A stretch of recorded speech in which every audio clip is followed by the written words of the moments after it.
You've been told that resentment helps you remember what happened, that anger protects you from being hurt again, and that holding on proves the pain mattered. But if that were true, why does the past still feel so close? Why can one memory disturb your entire day? Why do old words still echo in your mind long after the person who spoke them has moved on?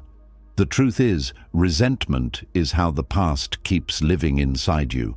The event may be over, the relationship may have ended, the betrayal may have happened years ago, but each time you replay it, each time you imagine what you should have said, and each time you wait for an apology that may never come, you bring the wound back into the present.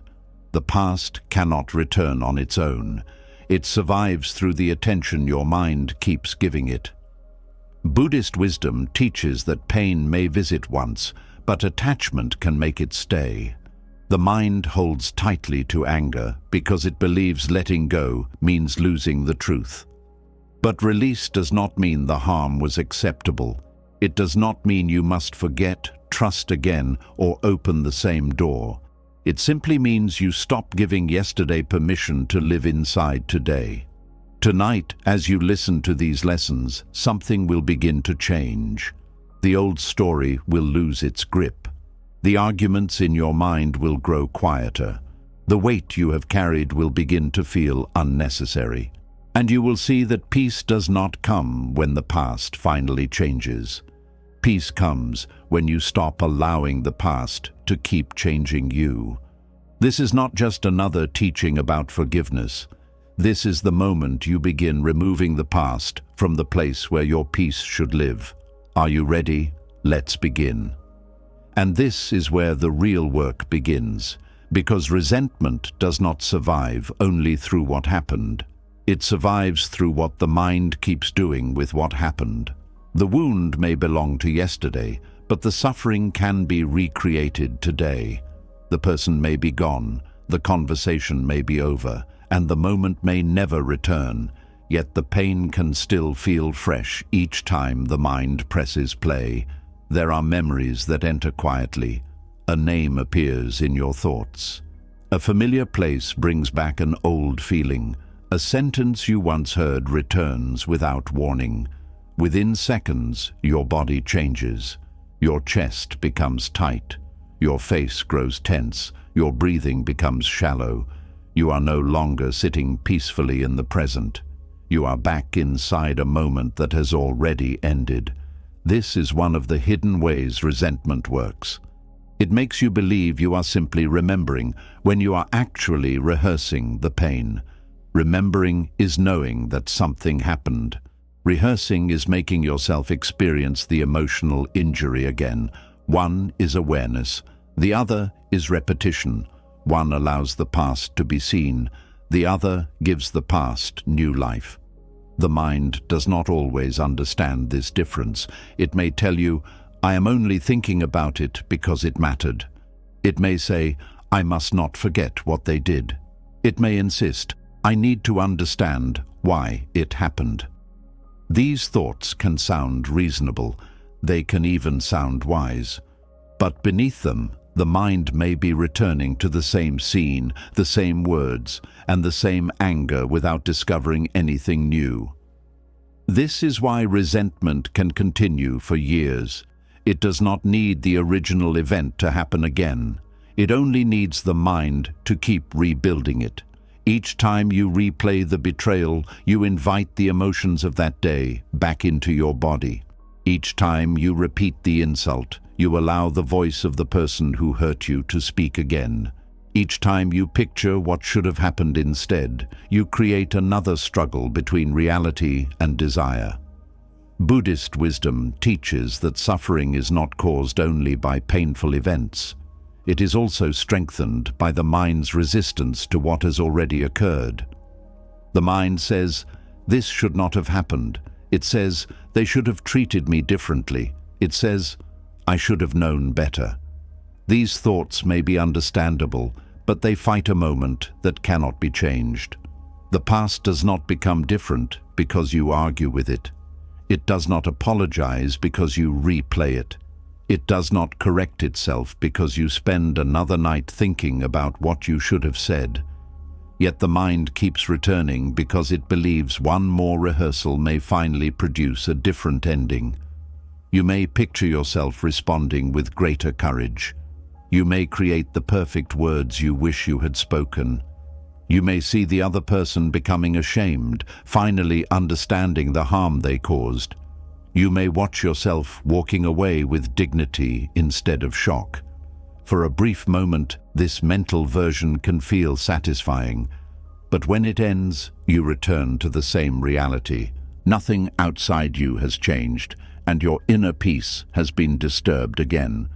This does not mean you are weak.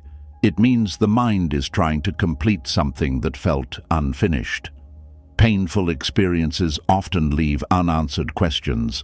Why did they do it? Why did I allow it? Why was I not enough? Why did no one defend me? Why did life permit this? The mind searches for an answer because it believes understanding will remove the pain. Sometimes understanding does help. It can reveal patterns, teach boundaries, and prevent you from repeating the same mistake. But there comes a point when reflection stops being useful and becomes emotional repetition. You are no longer learning from the event. You are simply walking around the same wound. A lesson moves you forward. A rehearsal keeps you in place. You can recognize the difference by noticing what happens after the thought. Useful reflection leaves you clearer. It may be uncomfortable, but it gives you direction. You understand what boundary was missing. You see what warning sign you ignored. You recognize what you will do differently next time. The thought ends with wisdom. Rehearsed suffering leaves you more angry, tired, restless, or helpless. It gives you no new knowledge. It only repeats the same accusation. It returns you to the same emotional place and then abandons you there. The thought ends with more pain.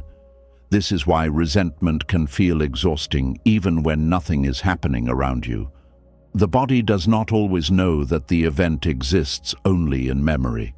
When the mind vividly returns to an old injury, the body can react as though the danger is present. Your muscles tighten. Your heart may beat faster. Your stomach may feel unsettled. Your nervous system prepares to defend you from something that is no longer in the room. The person who hurt you may be living somewhere else, unaware of your thoughts. They may be sleeping peacefully, laughing with friends, or continuing with their life. Yet your body is still fighting them in their absence. Resentment becomes a battle in which only one person is still on the battlefield. This is not fair to you. The original injury may not have been your choice, but the repeated return to it slowly becomes a habit. Not a habit you created deliberately, but one the mind learned through repetition. The more often you follow the same thought, the easier it becomes for the mind to return there. Like feet walking repeatedly through grass, the path grows clearer each time it is used. Soon, almost anything can lead you back. A certain song, a similar voice, a date on the calendar, a photograph, someone else's happy relationship, a story about betrayal. The mind follows the familiar path before you even realize where it is going. Then resentment begins to shape more than memory. It affects the way you see the present. You may expect new people to behave like the person who harmed you. You may hear danger in harmless words. You may become defensive before anyone has attacked you. You may reject kindness because it feels suspicious. The past is no longer only being remembered. It is becoming a lens through which you interpret life. This is how rehearsed suffering spreads. It begins with one person, but it can influence many relationships. Someone who did not betray you may be treated as though they will. Someone who did not abandon you may be kept at a distance. Someone who is trying to love you may be forced to answer for the actions of someone they have never met. The mind believes this is protection. It says, "I will never be fooled again." But protection without awareness can become imprisonment. You may prevent some pain, but you may also prevent closeness, trust, joy, and peace. The wall that keeps danger out can also keep life out. Buddhist teachings do not ask you to erase memory. Forgetting is not freedom. Pretending the harm did not happen is not healing. The aim is to remember without becoming trapped inside the memory. You should be able to look at the past without allowing it to take control of your body, your mood, or your future. This begins with awareness. The next time the old story appears, do not immediately enter it. Pause and notice what is happening. You may say quietly, "A memory is here." Not, "I am back there." Not, "It is happening again." Simply, "A memory is here." This small change creates space between you and the thought. It reminds you that you are the one observing the memory. You are not the memory itself. You are not trapped inside the scene. You are here, breathing in the present, while an old image passes through the mind. The mind may try to pull you deeper. It may offer details. It may remind you of the exact words. It may begin building the argument again. You do not need to fight the thought, because fighting can give it more energy. You only need to see it clearly. This is the mind rehearsing pain. That sentence can become a doorway. It does not deny what happened. It does not blame you for feeling hurt. It simply reveals the process. Once the process is seen, it becomes harder for it to control you without your awareness. You may then bring attention to the body. Where has the memory appeared physically? Is there pressure in your chest, tightness in your jaw, heat in your face, a heavy feeling in your stomach? Observe the sensation without adding another story. The mind may say, "This tightness proves I will never recover." Do not follow it. The tightness is only a sensation. It has a beginning, a middle, and an end. Breathe gently and allow it to change at its own pace. This is part of mindfulness.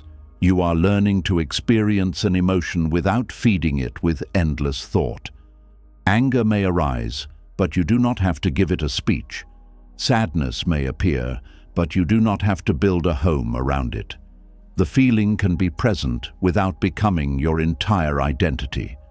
Many people fear that if they stop rehearsing the pain, they will become careless. They believe anger keeps them alert. They think resentment is the guard standing at the door of the wound.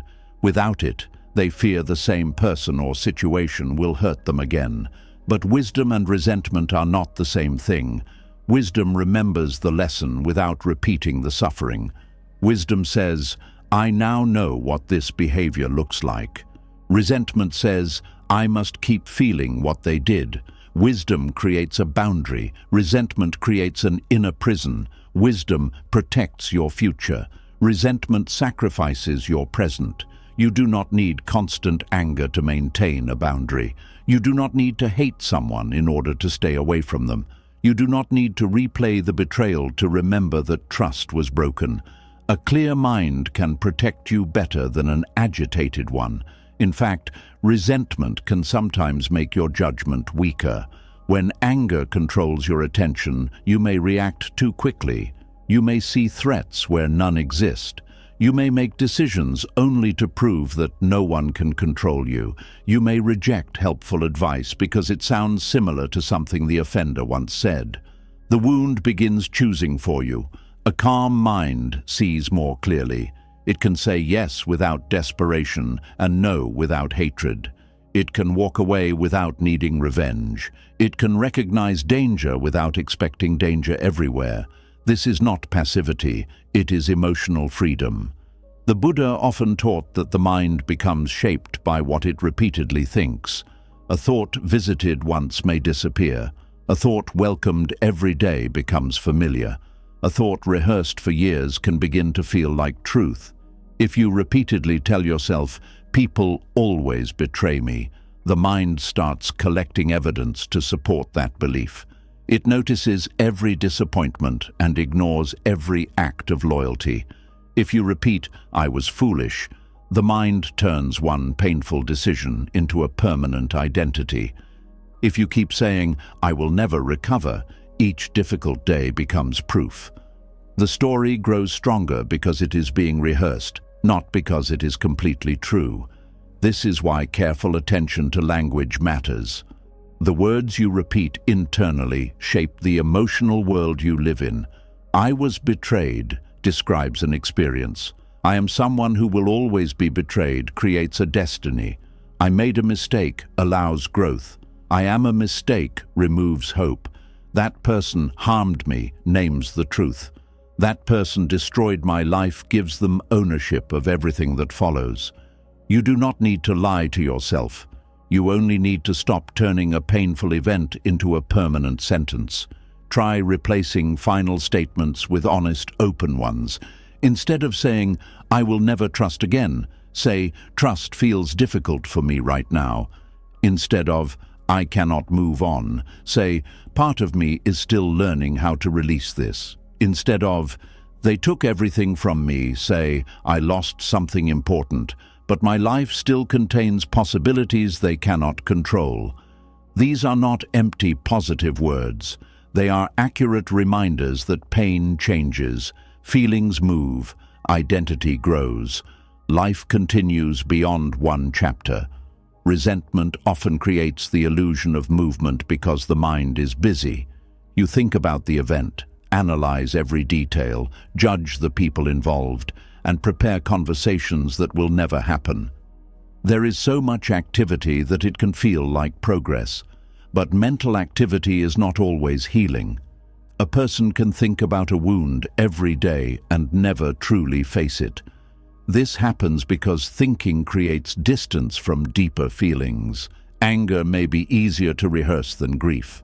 Blame may feel safer than helplessness. The mind keeps speaking because silence might reveal the sadness underneath. When you stop repeating the argument, you may discover what the resentment has been covering. Perhaps you are not only angry that someone left, you are grieving the future you expected to share. Perhaps you are not only angry that you were deceived, you are mourning the version of yourself who trusted them. Perhaps you are not only angry about the wasted years, you are afraid that there is not enough time to begin again. These feelings require gentleness, not another mental battle. The mind may use resentment because it does not know how to sit with grief. Anger gives you something to do. It gives you someone to blame, a case to prove, and an enemy to fight. Grief asks you to accept that something valuable is gone. It asks you to feel the emptiness without filling it with accusation. This can be painful, but it is also where healing begins. Anger circles the wound. Grief moves through it. To stop rehearsing suffering, you must become willing to feel what the rehearsal has been protecting you from. This does not mean drowning in emotion. It means allowing sadness to exist without shame. It means admitting, "This hurt me deeply." It means recognizing the loss without turning it into a lifelong identity. There is dignity in telling the truth about pain. You do not have to minimize it. You do not have to say, "It was nothing." You do not have to rush toward forgiveness while your heart is still confused. Buddhist wisdom is not a demand to smile over injustice. It is an invitation to see clearly what your mind is doing now. The event was then, the rehearsal is now. That difference matters because now is where your power exists. You cannot change the first wound, but you can learn not to reopen it every day. You cannot control whether the other person understands, but you can control how much space their actions occupy inside you. You cannot remove the memory, but you can change the way you meet it. At first, the mind may return often. Do not become angry with yourself. That would only create a second layer of suffering. You would be hurt by the past, and then ashamed that you still feel hurt. Healing does not require perfection. It requires patient awareness. Each time you notice the rehearsal and return to the present, you weaken the old habit. Even if you were lost in the thought for 10 minutes before noticing, the moment of awareness still matters. You have interrupted the pattern. You have stepped out of the story, even briefly. Over time, those moments grow. The memory may still appear, but you follow it less often. The emotion may rise, but it does not stay as long. The name may still affect you, but it no longer ruins the entire day. This is how freedom often arrives, not as one dramatic release, but as many small moments in which you choose not to continue the old suffering. You may use the breath as an anchor. Feel the air entering and leaving your body. Notice the chair beneath you, the ground under your feet, or the sounds around you. Remind yourself of the date, the place, and the reality of this moment. Say, "That happened then. I am here now." This helps the body understand what the mind has forgotten. The danger is not happening at this moment. The argument is not taking place in this room. The person is not speaking those words now. You are safe enough to breathe. You are present enough to choose. The goal is not to force yourself to feel peaceful immediately. Forced peace is another form of resistance. The goal is to stop adding new fuel. When you refuse to continue the argument in your mind, the fire may still burn for a while, but it is no longer being fed. Some memories will return because life contains reminders. Healing does not make you unable to feel. There may still be days when sadness surprises you. There may still be moments when anger rises strongly. This does not mean you have failed or returned to the beginning. A wave can return without taking the entire ocean with it. Let the feeling come, but do not hand it the script. Do not begin listing every wrong. Do not gather old evidence. Do not predict future betrayal. Feel the wave in the body, breathe through it, and allow it to pass without turning it into another courtroom inside your mind. You may also ask a simple question. Is this thought helping me understand, or is it making me suffer again? The answer is often clear. If the thought is showing you a lesson, receive the lesson. Write it down if necessary. Decide what action it requires. Then let the thought end. If it is only repeating pain, recognize it and return to what is in front of you. This is how remembering becomes wisdom instead of punishment. A memory can say, "Be careful with people who ignore your boundaries." It does not need to say, "No one can be trusted."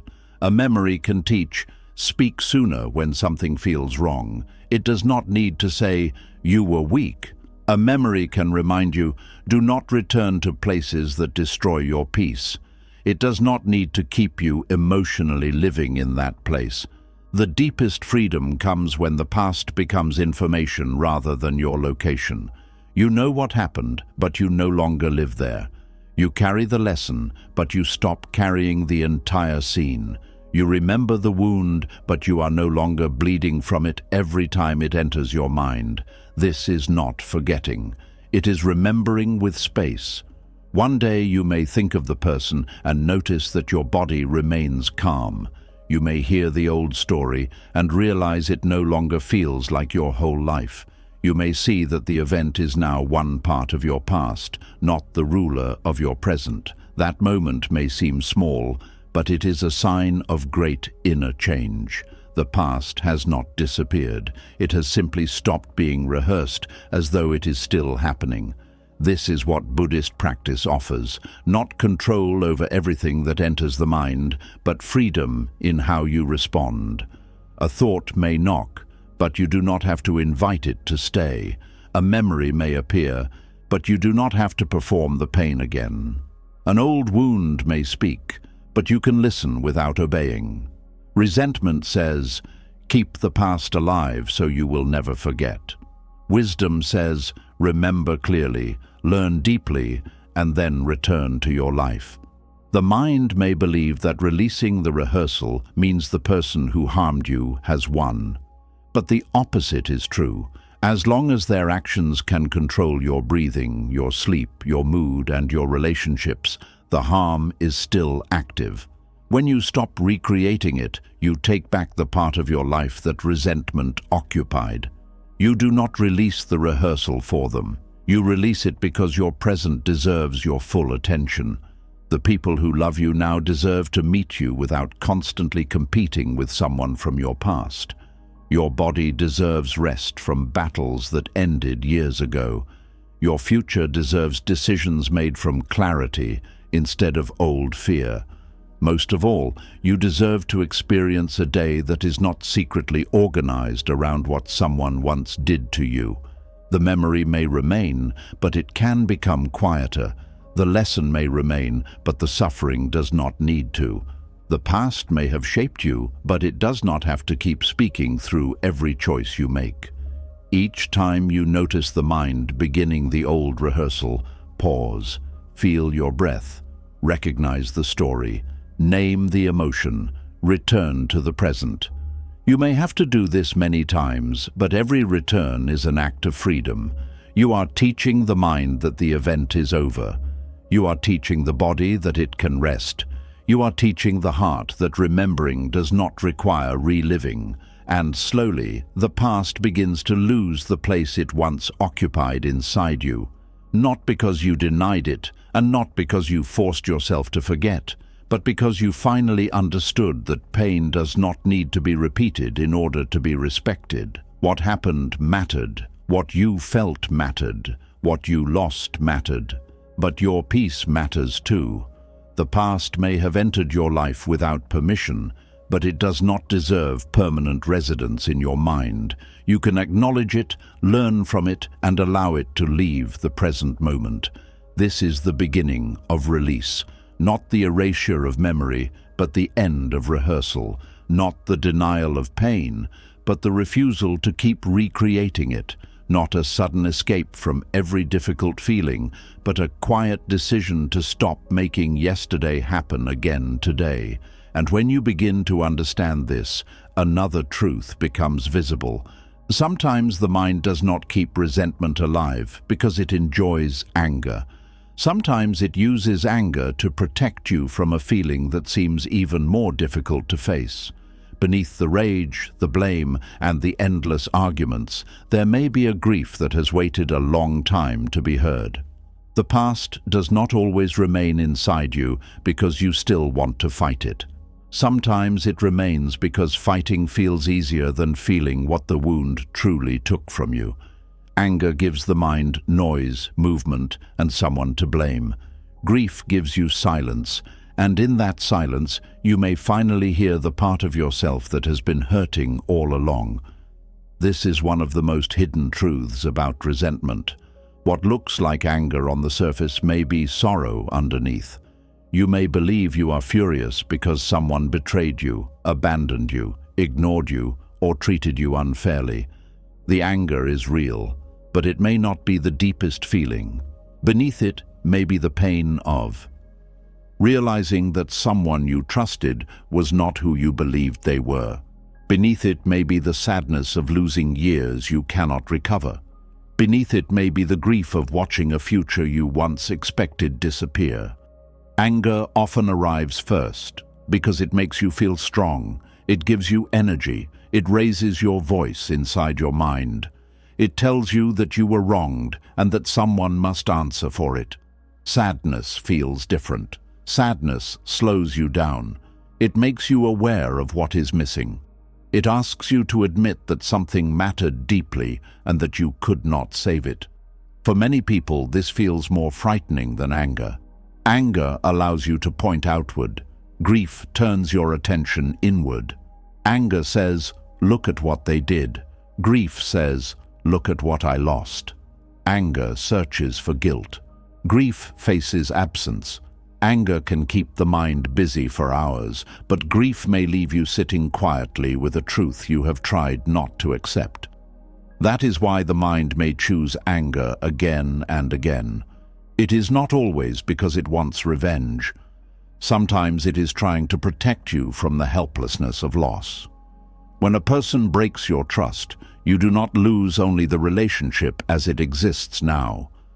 You may also lose the meaning you gave to the past. Memories that once felt safe can become confusing. Kind words may begin to feel false. Promises you once treasured may now seem empty. You may start questioning whether any part of the connection was real. This creates a special kind of grief. You are not only mourning what ended, you are mourning what you thought you had. Perhaps you believed someone would always stand beside you. Perhaps you built your plans around their loyalty. Perhaps you shared private fears, dreams, or parts of yourself that you had never shown anyone else. When that trust is broken, the loss can feel larger than one action. It can disturb your understanding of your own life. Anger may then become a shield. Instead of saying, "I cannot believe the person I trusted was capable of this," you say, "They are terrible." Instead of admitting, "I feel foolish for believing them," you repeat every reason they deserve blame. Instead of feeling the emptiness they left behind, you keep them present through mental arguments. The mind may prefer an enemy to an absence. An enemy gives you something to focus on. An absence gives you nothing to hold. This does not mean your anger is wrong. Anger can be a natural response to injustice. It can show you that a boundary was crossed, that your dignity was ignored, or that something precious was mishandled. It may give you the strength to leave a harmful situation or speak when you have remained silent for too long. But anger is meant to deliver a message. It is not meant to become your permanent home. Once the message has been understood, anger must eventually make room for the deeper emotions beneath it. Otherwise, resentment continues because the real wound never receives attention. You may spend years blaming someone without ever allowing yourself to mourn what their actions cost you. Buddhist wisdom teaches that suffering grows when we refuse to meet our experience as it is. We may accept anger because it feels active, but reject grief because it feels vulnerable. We may allow blame, but resist tears. We may talk endlessly about the offender while avoiding the frightened or heartbroken part of ourselves. Yet what is rejected does not disappear. It waits. Grief may wait beneath your irritation. It may appear when you see other people enjoying what you lost. It may rise when a certain date returns. It may show itself in moments when you feel unusually tired, distant, or unable to enjoy something good. You may think you are simply in a bad mood, but an old loss may be asking to be acknowledged. Sometimes resentment survives because grief was never given permission to exist. Perhaps you were told to be strong. Perhaps people expected you to recover quickly. Perhaps someone said, "Forget about it, move on," or "They were not worth your tears." These words may have been intended to help, but they can teach the heart to hide. You may have learned that crying gives the other person power. You may have believed that admitting pain makes you weak. You may have decided that the only dignified response was to become cold and unaffected, but becoming unable to feel is not the same as becoming free.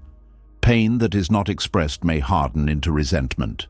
Tears that are repeatedly stopped may return as bitterness. Sadness that is never named may appear as impatience, suspicion, or emotional distance. The heart finds a way to speak, even when the mind refuses to listen. This is why some people remain angry long after they no longer want the relationship back.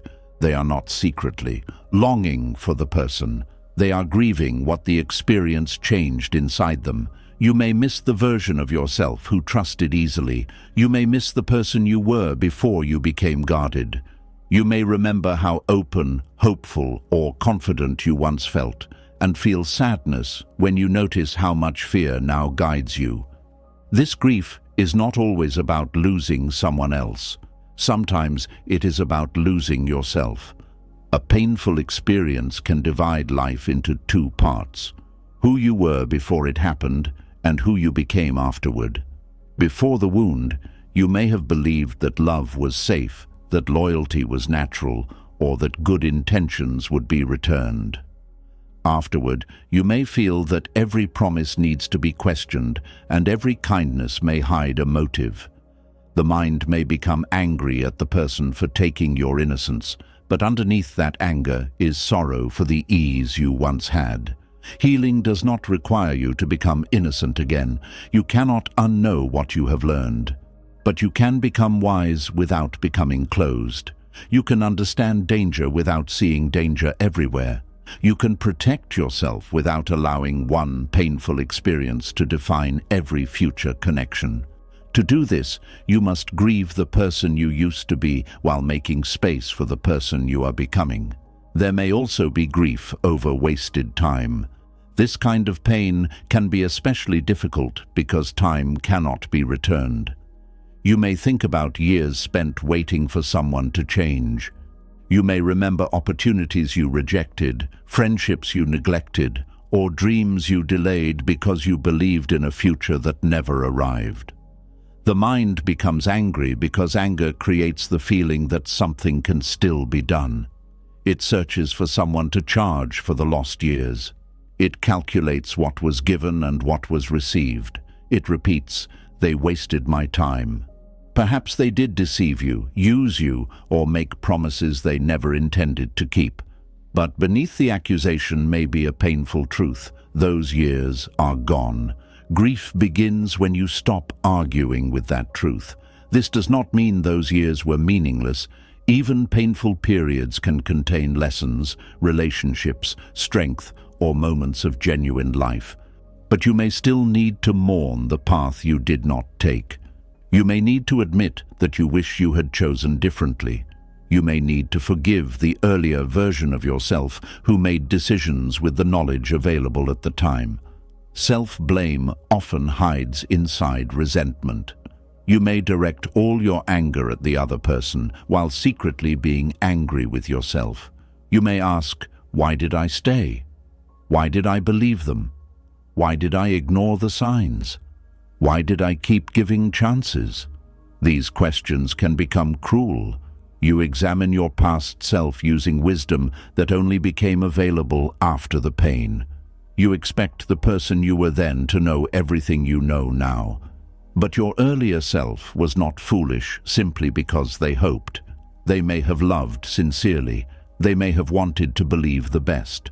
They may have been afraid, dependent, confused, young, lonely, or emotionally exhausted.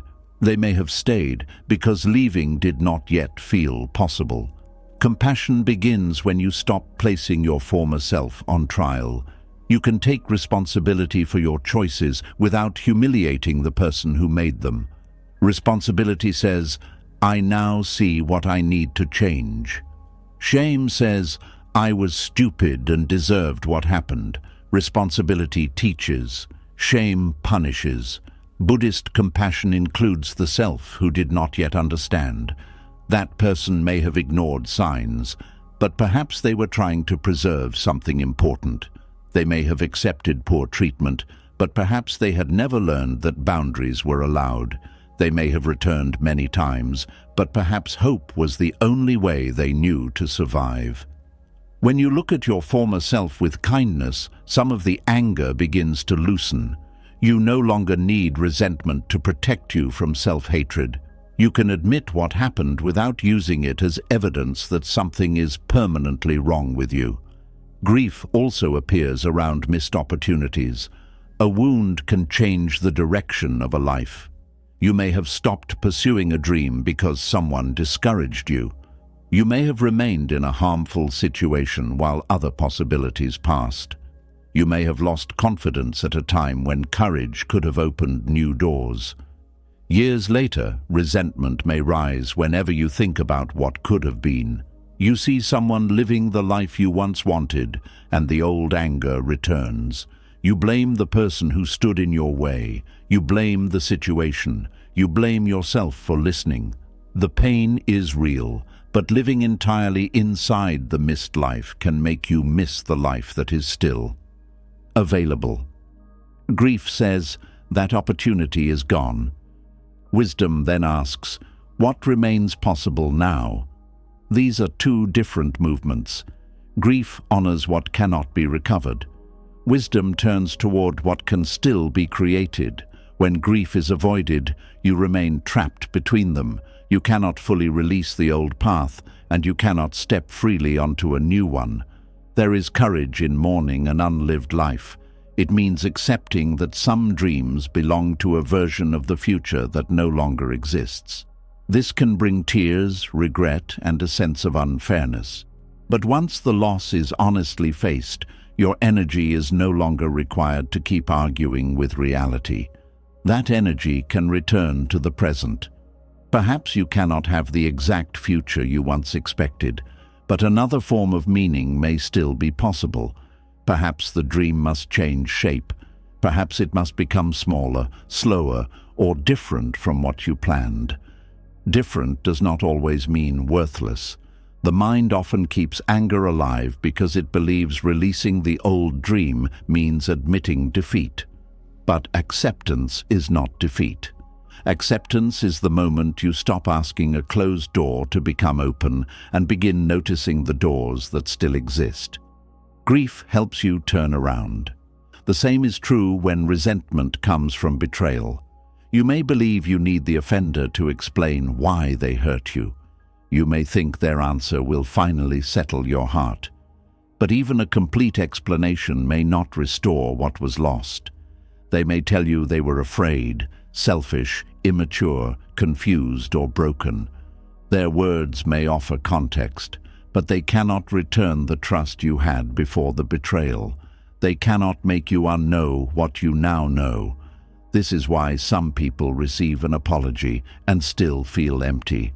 They expected the apology to remove the grief, but an apology can acknowledge harm. It cannot erase loss.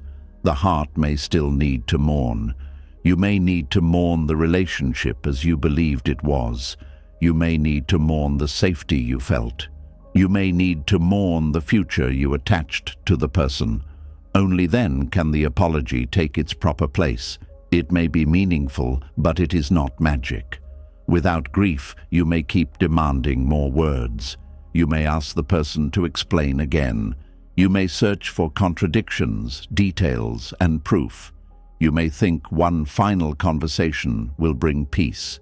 Yet no explanation feels enough because the true pain is not a lack of information. It is the fact that something valuable has been broken. Some losses cannot be solved. They must be felt. This is difficult because modern life often treats every painful experience as a problem requiring an answer. We want steps, solutions, and quick results. Grief does not follow a straight line. It may become quiet and then return. It may appear as tears one day and silence the next. It may leave you calm in the morning and heavy by evening. This does not mean you are moving backward. Grief moves according to the depth of the attachment, not according to the schedule your mind prefers. The Buddhist path asks for patience with this movement. You do not command the heart to finish. You create a safe space for it to feel what is present. You observe without judging. You breathe without forcing.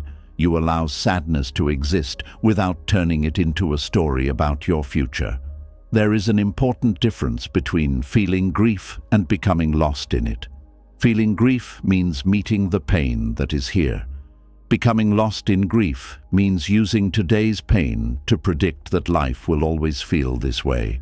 You can say, "I feel empty right now," without saying, "I will always be empty." You can say, "I miss what I thought we had," without saying, "Nothing good will ever happen again." You can say, "I regret those years," without saying, "My entire life was wasted." This is mindful grieving. It allows the truth of the emotion without turning it into a permanent identity. One way to begin is by naming exactly what was lost. General anger can hide many different sorrows. Do not stop at, "They hurt me." Ask gently, "What did their actions take from me?" Perhaps the answer is trust. Perhaps it is time. Perhaps it is confidence. Perhaps it is a sense of belonging. Perhaps it is a dream, a friendship, a home, a reputation, or the feeling that you were safe with another human being. The more clearly the loss is named, the less resentment needs to speak for it. You may discover that several losses exist together. A relationship ending may include the loss of companionship, daily routines, shared friends, plans, and a familiar identity. Being dismissed from a job may include the loss of income, confidence, status, community, and direction. Family conflict may include the loss of closeness, tradition, and the hope of being understood. Anger may compress all of this into one sentence: they ruined everything. Grief carefully opens the sentence and sees what everything contains. This clarity matters because different losses require different forms of care. The loss of trust may require learning safe boundaries. The loss of community may require building new connections. The loss of confidence may require small acts that restore your belief in yourself. The loss of a dream may require creating a new direction. Resentment keeps all pain tied to the offender. Grief allows you to see what now needs healing in your own life. This is how attention begins returning to you. For a long time, your thoughts may have been centered on what they did, what they meant, whether they regret it, and whether life has punished them. These questions keep your inner world organized around the person who caused the wound. Grief asks a different question. What does the hurt part of me need now? It may need rest. It may need honest conversation with someone safe. It may need distance from reminders. It may need permission to cry without embarrassment. It may need to create, pray, write, walk, or sit quietly. It may need professional support when the loss feels too heavy to carry alone. There is no shame in needing help. Some grief becomes tangled with trauma, fear, or years of silence. A wise person does not prove strength by refusing support. They recognize when the burden requires more than private endurance. Buddhist communities have long understood the value of shared presence. Sometimes healing does not come from advice. It comes from being with someone who does not rush you, judge you, or demand that your emotions become more convenient. A compassionate listener does not feed your hatred, but they also do not dismiss your pain. They help you hold the truth without becoming consumed by it. You can learn to offer this presence to yourself. When sadness rises, resist the urge to immediately escape into anger. Sit for a moment. Place attention on your breathing. Notice where the sorrow is felt in the body. You may feel heaviness behind the eyes, pressure in the throat, or an ache in the chest. Do not ask the feeling to leave. Ask what it is trying to show you. Perhaps it says, "I wanted to be chosen." Perhaps it says, "I believed I was safe." Perhaps it says, "I gave more than I could afford to lose." Perhaps it says, "I miss who I was." Let the truth be spoken without correcting it. You may cry. You may remain silent. You may feel nothing at first. Numbness can also be a form of protection. Do not force emotion. Simply make it clear that when the grief is ready to appear, it will not be rejected. This gentle willingness begins changing your relationship with pain. Anger says, "I must stay alert." Grief says, "I am tired." Anger says, "Someone must pay." Grief says, "Something precious is gone." Anger says, "I will never forgive." Grief says, "I do not know how to live with this loss." When the grief finally speaks, resentment no longer has to shout as loudly. This does not mean anger will disappear immediately. It may still return when you encounter reminders or recognize another layer of harm, but its purpose changes. It is no longer the only emotion allowed in the room. You begin to understand that strength is not found only in standing firm. Sometimes strength is found in becoming still enough to feel what you have been running from. Stillness can be frightening because there are no distractions in it. The mind may try to escape through phones, noise, work, food, constant talking, or new relationships. Activity is not always avoidance, but it can become a way to prevent the heart from catching up with your life. You may stay endlessly busy because grief becomes louder when everything is quiet. You may believe you are productive, while part of you is simply afraid to stop.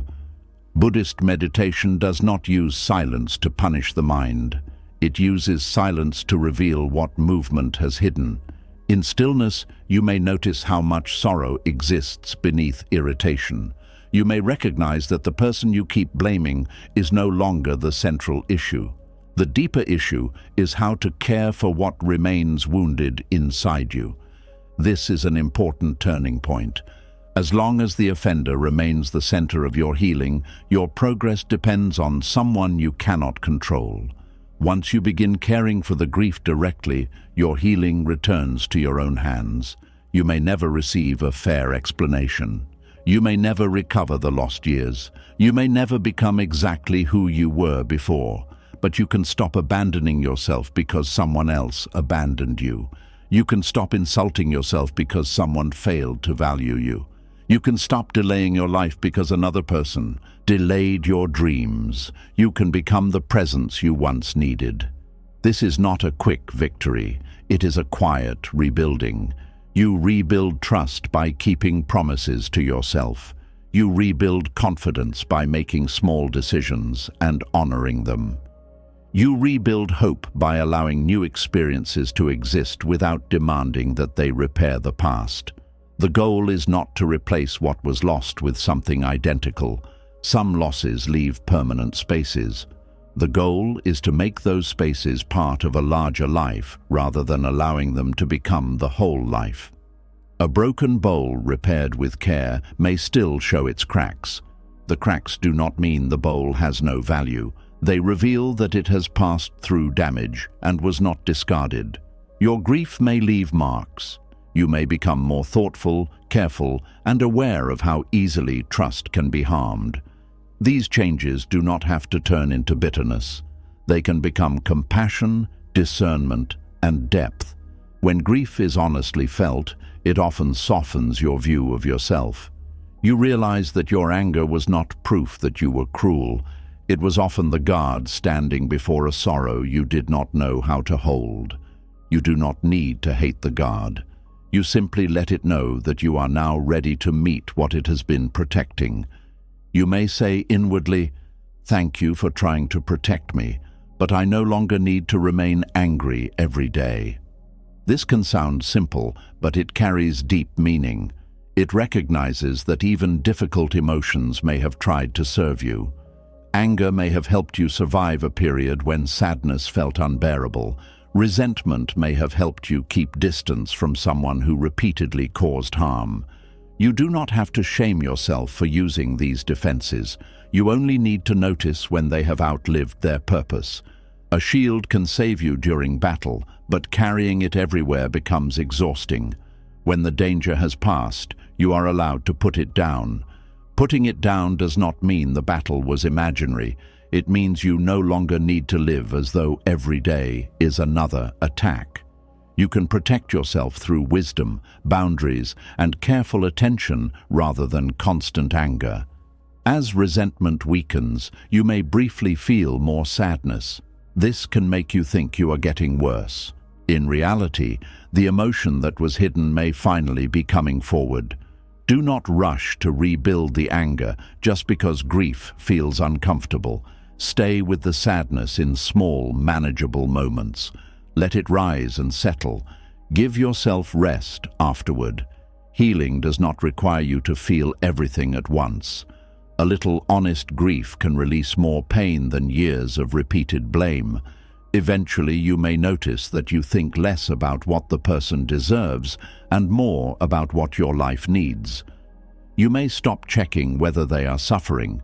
You may lose interest in imaginary conversations. Their name may still carry sadness, but it no longer controls your entire inner world. This is not because you decided that the harm was acceptable. It is because the deeper wound has finally been seen. The grief over trust, time, opportunity, and identity has been allowed to speak. Once heard, it no longer needs resentment to translate it. Then anger becomes what it was always meant to be, a temporary signal, not a lifelong companion.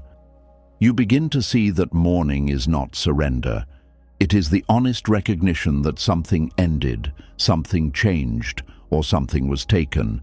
Through that recognition, the mind stops wasting its strength trying to reverse what cannot be reversed. The heart becomes available for the present again. You may still remember. You may still wish things had been different. You may still carry a lesson that influences your choices, but the memory is no longer surrounded by the same heat. It becomes sad rather than poisonous, clear rather than consuming. Sadness can move. Resentment remains stuck. This is why grief can become a doorway to freedom. It lets the pain complete its natural movement. It allows you to say goodbye to the trust you once had, the years that passed, the opportunity that closed, and the person you were before the wound. And in saying goodbye, you do not lose yourself.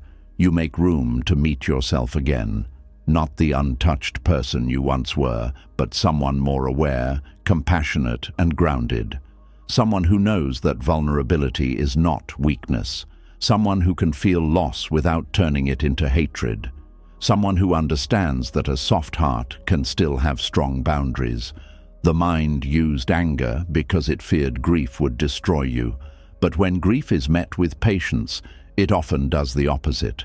It clears the space resentment occupied. It returns your energy to you. It allows the past to become a sorrow you survived rather than a battle you must. Keep fighting. And once you stop needing anger to hide the loss, you may notice another form of attachment that resentment created. The person may be absent from your life, yet your thoughts, reactions, and inner conversations may still revolve around them. You may claim the relationship is over while continuing to carry it inside you in another form. And once the anger no longer hides the grief, another truth becomes difficult to ignore. You may have ended the relationship in the outside world, but inside your mind, the person may still be present every day. You no longer speak to them, yet you still answer them in your thoughts. You no longer see them, yet their actions still decide your mood. The door may be closed, but part of you is still standing behind it, waiting for something that may never come. This is how resentment preserves a relationship you claim is over. It keeps the other person emotionally alive within you. You may have removed their number, avoided their name, returned their belongings, or promised never to let them near you again. These outward actions may be necessary, especially when the relationship was harmful. But physical distance is not always inner release. A person can leave your life without leaving your attention. You may think of them when you wake up. You may replay their behavior when something goes wrong. You may compare new people to them. You may quietly hope they regret losing you. You may wonder whether their life has become better or worse. You may even create future scenes in which they return, apologize, and finally recognize your worth. These thoughts reveal that the connection has changed form, but it has not completely ended. There was once attachment through affection, hope, trust, or dependence. Now there may be attachment through anger, blame, judgment, and the need to be proven right. The emotion has changed, but the person is still occupying the center of your inner world. Buddhist wisdom teaches that attachment is not limited to what we love. We can also cling to what we hate. Anything the mind refuses to release can become an attachment. A pleasant memory can hold us, but so can an insult. Desire can bind us, but so can rejection. Admiration can keep us focused on someone, but resentment can do the same thing with even greater intensity. Hatred is often mistaken for the opposite of attachment. But true freedom is not hatred. The opposite of attachment is release. Hatred still requires the person. It needs their image, their actions, and their failures to keep itself alive. It continues to build meaning around them. It allows them to remain important, even if that importance is painful. This is why a person you claim not to care about can still control so much of your emotional energy. Their name can disturb your peace. Their success can make you angry. Their suffering can bring satisfaction. Their silence can feel insulting. Their attempt to contact you can create confusion. Whether they move toward you or away from you, your inner state continues to respond. That is not indifference. It is attachment wearing the clothes of rejection. You may say, "I never want to see them again," while secretly wanting them to understand what they lost. You may say, "They mean nothing to me," while checking their social media or asking others about their life. You may insist, "I have moved on," while every new relationship is measured against the damage they caused. The mind can deny attachment while still organizing itself around the person. This is not something to judge yourself for. Emotional bonds do not disappear simply because you make a logical decision. The mind may understand that a relationship is over before the heart has released its role within it. You may know that returning would be harmful while still longing for recognition, justice, or closure. But unless this hidden bond is seen clearly, resentment may continue convincing you that constant emotional involvement is a form of strength. You may believe your anger proves that you have standards. You may think your judgment shows that you see the truth. You may feel that refusing to soften protects your dignity. There may be truth in some of this. You should not excuse repeated harm or pretend that betrayal was harmless. Yet there is a difference between clear judgment and emotional dependence. Clear judgment says, "This person's behavior was harmful, so I will protect my peace." Emotional dependence says, "I need to keep thinking about how harmful they were." One creates a boundary, the other keeps the relationship alive. A boundary does not require daily anger. Once a door is properly closed, you do not need to spend every hour standing beside it. You do not need to keep explaining why it is closed. You do not need to picture the person on the other side. You simply continue living in the rooms that remain open to you. Resentment, however, keeps you guarding the door. It tells you that looking away is dangerous. It makes you believe the person may regain power if you stop thinking about them. So you remain emotionally alert even when they are no longer present. This can become exhausting because the relationship continues without any of the possible comfort that once existed. There is no conversation, affection, companionship, or shared experience. There is only the inner tension of remaining connected to someone you do not want. You carry the worst part of the relationship after the relationship has ended. Sometimes you preserve this bond because you are waiting for an apology. The mind says, "Once they admit what they did, I will finally let go." This sounds reasonable. An honest apology can be meaningful. It can confirm that the harm was real and that you were not imagining it. But when your freedom depends on receiving it, the person still controls the timing of your peace. They may never apologize. They may offer an apology that protects their pride instead of acknowledging your pain. They may say the right words without changing their behavior. They may deny everything, blame you, or claim that you are too sensitive. If your healing requires them to become honest, you may wait forever. This waiting becomes another relationship. You remain connected through expectation. Each day carries the possibility that they may contact you, understand you, or repair what they damaged. Even your disappointment keeps them present because disappointment depends on continued hope. You may not hope for reunion, but you still hope for recognition. Buddhist teachings remind us that suffering increases when we demand that reality give us what it may never provide. This does not mean your desire for an apology is wrong. It means you must notice the cost of making your peace conditional upon it. You can know that you deserved an apology without waiting for it to begin living again.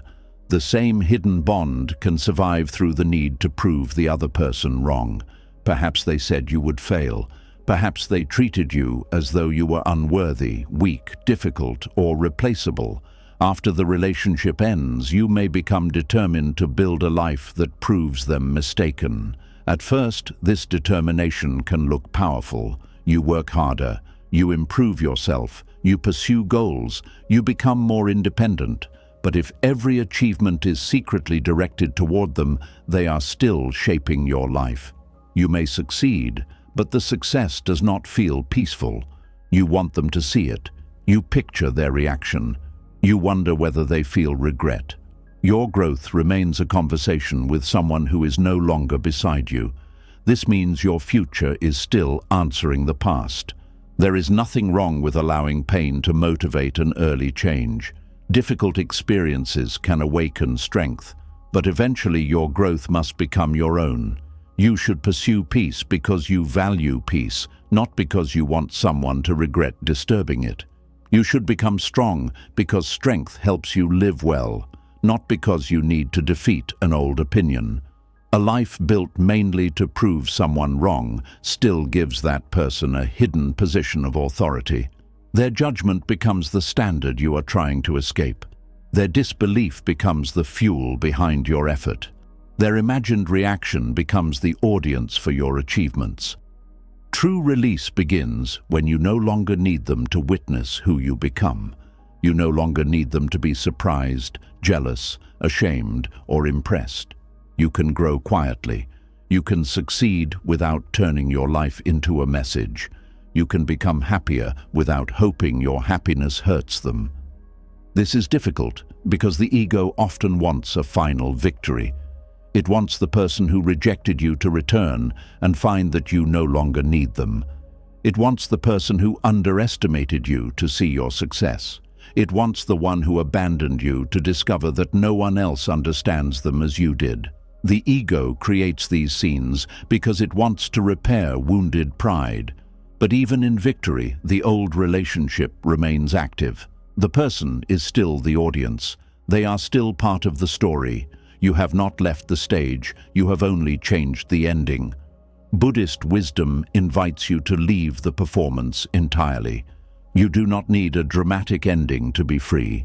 You do not need the last word. You do not need them to understand why you walked away. You do not need to become so successful that your life punishes them. You only need to stop living in response to them. This is a quieter freedom than revenge. It may not create the same emotional excitement, but it gives you something revenge cannot provide: ownership of your attention. Attention is one of the most valuable things you possess. Where your attention goes, your emotional energy follows. What you repeatedly observe becomes large inside your mind. When you keep returning to someone's actions, they continue receiving your energy even without your presence. They may no longer have access to your home, body, time, or conversation, but they still have access to your thoughts. This does not mean they enter by force each time.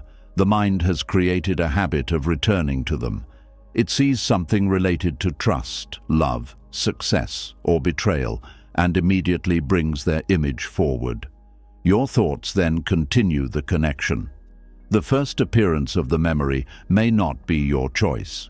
What happens afterward is where awareness matters. You may follow the thought into a long argument. You may begin listing everything they did. You may create an imaginary conversation in which you finally say all the words that were left unspoken. By the end, you feel emotionally drained, even though no real interaction occurred. This is an invisible relationship. It contains conversations, accusations, expectations, and reactions, but only one person is actively participating. The other person may have moved on, changed, forgotten, or created an entirely different account of what happened. Yet in your inner world, the relationship continues with full intensity. This can feel deeply unfair. You may think, why should they move on while I carry the damage? That question is understandable, but following it every day does not create fairness. It only makes your peace depend on whether their life appears easier than yours. The mind may start watching for signs that justice has arrived. If they experience failure, you feel briefly satisfied. If they appear happy, you feel angry. Either way, your emotional state remains tied to theirs. Their pain becomes your relief, and their happiness becomes your punishment. This is a painful form of dependence. Buddhist teachings on karma are sometimes misunderstood as a promise that every person who hurts you will visibly suffer in a way you can observe. But using karma as a reason to wait for someone's downfall can become another form of attachment. You continue watching their life, hoping the universe will produce evidence that you were right. Even if hardship reaches them, it may not heal you. Their suffering cannot return your time, restore your trust, or rebuild your confidence. It may satisfy anger for a moment, but it will not necessarily bring peace. Your healing and their consequences are separate paths. They may face the results of their behavior in ways you never see. They may not. They may change. They may continue living carelessly. None of this must determine whether you are allowed to release them from your inner world. Letting go means no longer needing their story to develop in a particular way. You stop requiring them to fail. You stop requiring them to miss you. You stop requiring them to confess. You stop requiring them to become the person they refused to be when they were with you. This is not kindness toward their behavior. It is mercy toward your own mind. You are withdrawing from a relationship that has continued through expectation. Another way resentment preserves a bond is through repeated judgment. You may spend time analyzing their character. You call them selfish, manipulative, dishonest, immature, cruel, or ungrateful. Some of these judgments may accurately describe their behavior. Naming harmful patterns can protect you from returning to them. But constant judgment can become another way of keeping them close. Each label invites more evidence. The mind remembers another example, then another.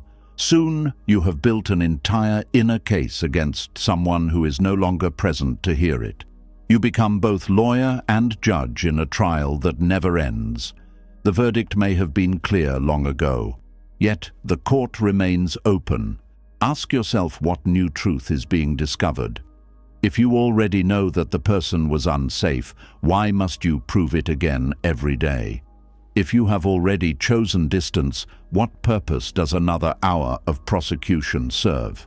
At some point, repeated judgment stops creating clarity. It becomes continued involvement. You do not have to change your conclusion. You may still know that the relationship was unhealthy. You may still decide never to return. Release does not require confusion. It simply means you stop reviewing the evidence once the decision has been made. This is how you protect your boundary without keeping the person at the center of your thoughts. Sometimes people fear that releasing judgment will make them vulnerable to manipulation again. They think anger is the only thing preventing them from forgetting. But forgetting details is not necessary. You can write down what you learned.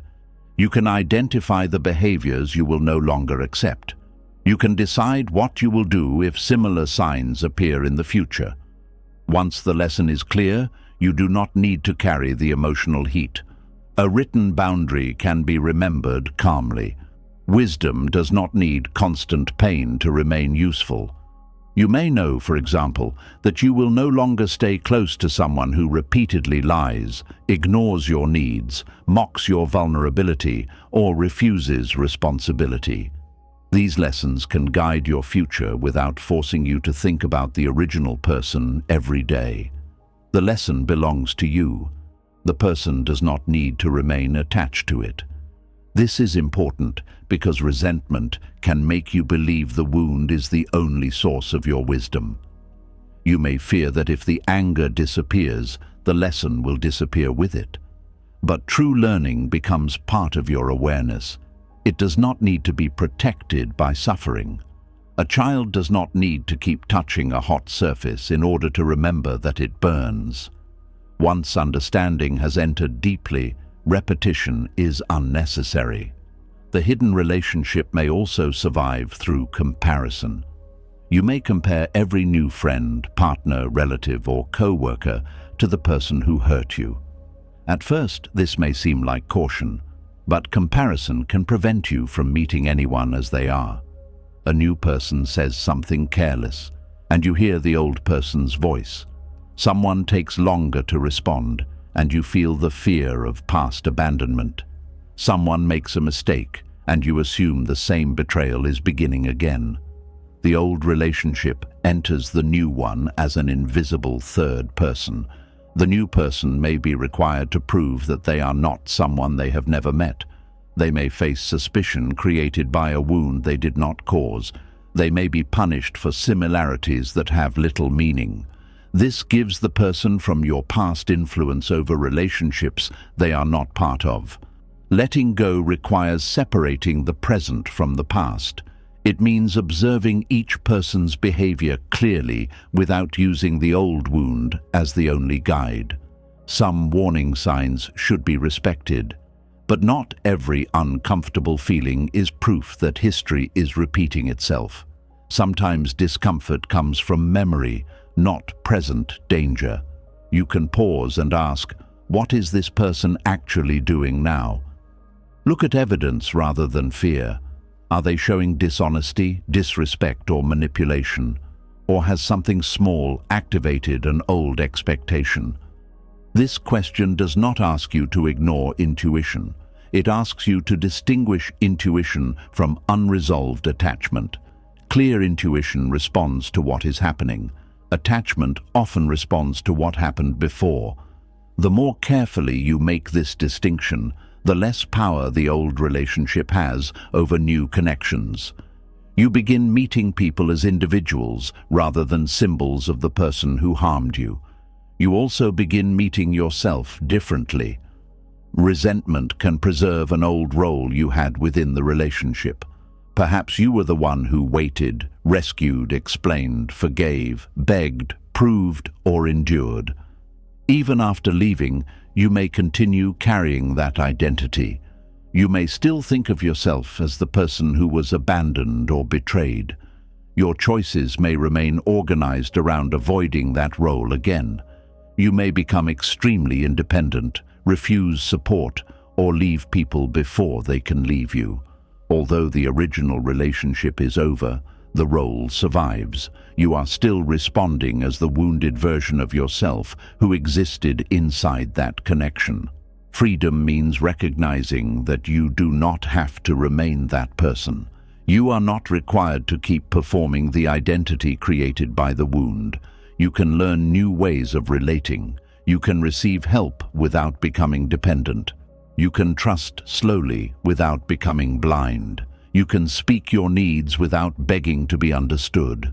The relationship may have shaped you, but it does not own the person you become next. This is one reason letting go can feel frightening. The bond may be painful, but it is familiar. It gives your story a clear center. You know who harmed you, what you lost, and why you now behave as you do. Without the resentment, you may wonder who you are. If you are no longer the person proving them wrong, what will guide you? If you are no longer waiting for justice, where will your attention go? If you stop telling the story, what will fill the silence? These questions reveal that resentment may have become part of your identity. Releasing the person means creating a life that is not organized around the wound. This can require courage because freedom brings responsibility. You can no longer explain every choice through what happened. You must decide what you value now. Perhaps you value peace, honesty, meaningful work, spiritual growth, family, creativity, service, or quiet stability. These values can become the new center of your life. Instead of asking, how do I show them they were wrong? You ask, what kind of person do I want to be? Instead of asking, will they regret losing me? You ask, what deserves my attention today? Instead of asking, when will they suffer? You ask, how can I stop suffering through continued attachment? These questions turn you away from their life and back toward your own. This does not happen through force. Telling yourself never to think about them again can make the mind return even more often. Release is not achieved by violently pushing away every memory. It is achieved by changing your response when the memory appears. When their image enters your mind, notice it without continuing the relationship. You may say, this is an old bond asking for attention. Then return gently to the present. Do not begin the argument. Do not check their life. Do not rehearse what you would say. Do not search for signs that they miss you. Each time you refuse to continue, the inner relationship loses strength. At first, the urge may feel powerful. You may believe you need to know what they are doing. You may feel that checking once will settle your mind. Usually it does the opposite. One new piece of information creates many more questions. If they seem unhappy, you wonder what happened. If they seem happy, you question whether the relationship meant anything. If they are with someone new, you compare yourself. If they post nothing, you become curious about what is hidden. There is no final answer at the end of checking. The only true ending comes when their life no longer needs to be part of your daily awareness. This may require practical boundaries. You may need to stop looking at their social media, asking mutual friends for updates, rereading old messages, or keeping objects that repeatedly pull you into the same emotional state. These actions are not immature. They can be forms of mindful protection. You are not pretending the person never existed. You are reducing unnecessary invitations for the mind to continue a bond that has already caused enough pain. A wound cannot close if it is touched every day. You may also need to stop discussing them in every conversation. Speaking can help when you are processing pain with someone wise and trustworthy. But repeating the same story to many people can turn the wound into a social identity. Others begin knowing you mainly through what happened, and you begin hearing yourself explain the pain again and again. Ask whether the conversation brings clarity or simply renews involvement. Sometimes silence is not suppression. It is a decision to stop giving the story more space. You can choose one trusted person, a counselor, a spiritual teacher, or a journal as a place for honest processing. Then allow other parts of your life to exist without the person's shadow. Talk about what you are learning, building, and becoming. Let your language make room for a self that is larger than the relationship that ended. Over time, you may notice a strange emptiness. When resentment begins to weaken, the space it occupied becomes visible. You may feel bored, uncertain, or even lonely. This can tempt you to return to the old thoughts because they gave the mind intensity. Conflict can become emotionally stimulating. The inner arguments create energy. The hope for apology creates suspense. Watching for consequences creates a story that never fully ends. Peace may initially feel quiet by comparison. Do not mistake quiet for emptiness. It is space. This space can hold new interests, relationships, routines, and forms of meaning. But you must fill it carefully. Do not rush into another attachment simply to escape the silence. Learn to remain with yourself without needing another person, whether loved or hated, to dominate your thoughts. Buddhist practice often begins with simply observing the mind. Sit quietly and notice where attention goes. When it returns to the person, do not criticize yourself. See the attachment clearly. Perhaps the thought contains anger, perhaps it contains longing, perhaps it contains the wish to be understood. Name what is present, breathe, and allow the thought to pass without building a story around it. The practice is not to prevent thoughts. The practice is to stop feeding them. Every unfed thought grows weaker. This can take time because strong relationships leave deep habits. You may have spoken every day, planned together, or built routines around one another. Even painful bonds can create familiarity. The mind must learn a new way of moving through life. Be patient with this adjustment. Missing someone does not mean you should return. Feeling anger does not mean you have failed. Remembering does not mean the bond will last forever. The question is not whether the person ever enters your mind. The question is whether they still control what happens after they enter. Can the memory appear without changing the rest of your day? Can their name be mentioned without starting an inner trial? Can you hear about their life without turning it into a judgment of your own value? These are signs of release. Indifference does not always arrive as coldness. Sometimes it arrives as simple lack of interest. You no longer need to know. You no longer prepare speeches. You no longer hope for regret. Their choices become theirs, and your life becomes yours. This is not cruelty. It is separation. You can even wish that they become wiser without wanting them back. You can hope they stop harming others without needing to witness the change. Compassion does not require access, closeness, or trust. Buddhist compassion recognizes that people often cause harm through ignorance, fear, craving, and their own unresolved suffering. Understanding this may help you stop taking their behavior as proof of your worth.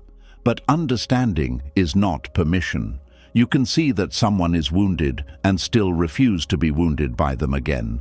You can recognize their humanity without reopening the relationship.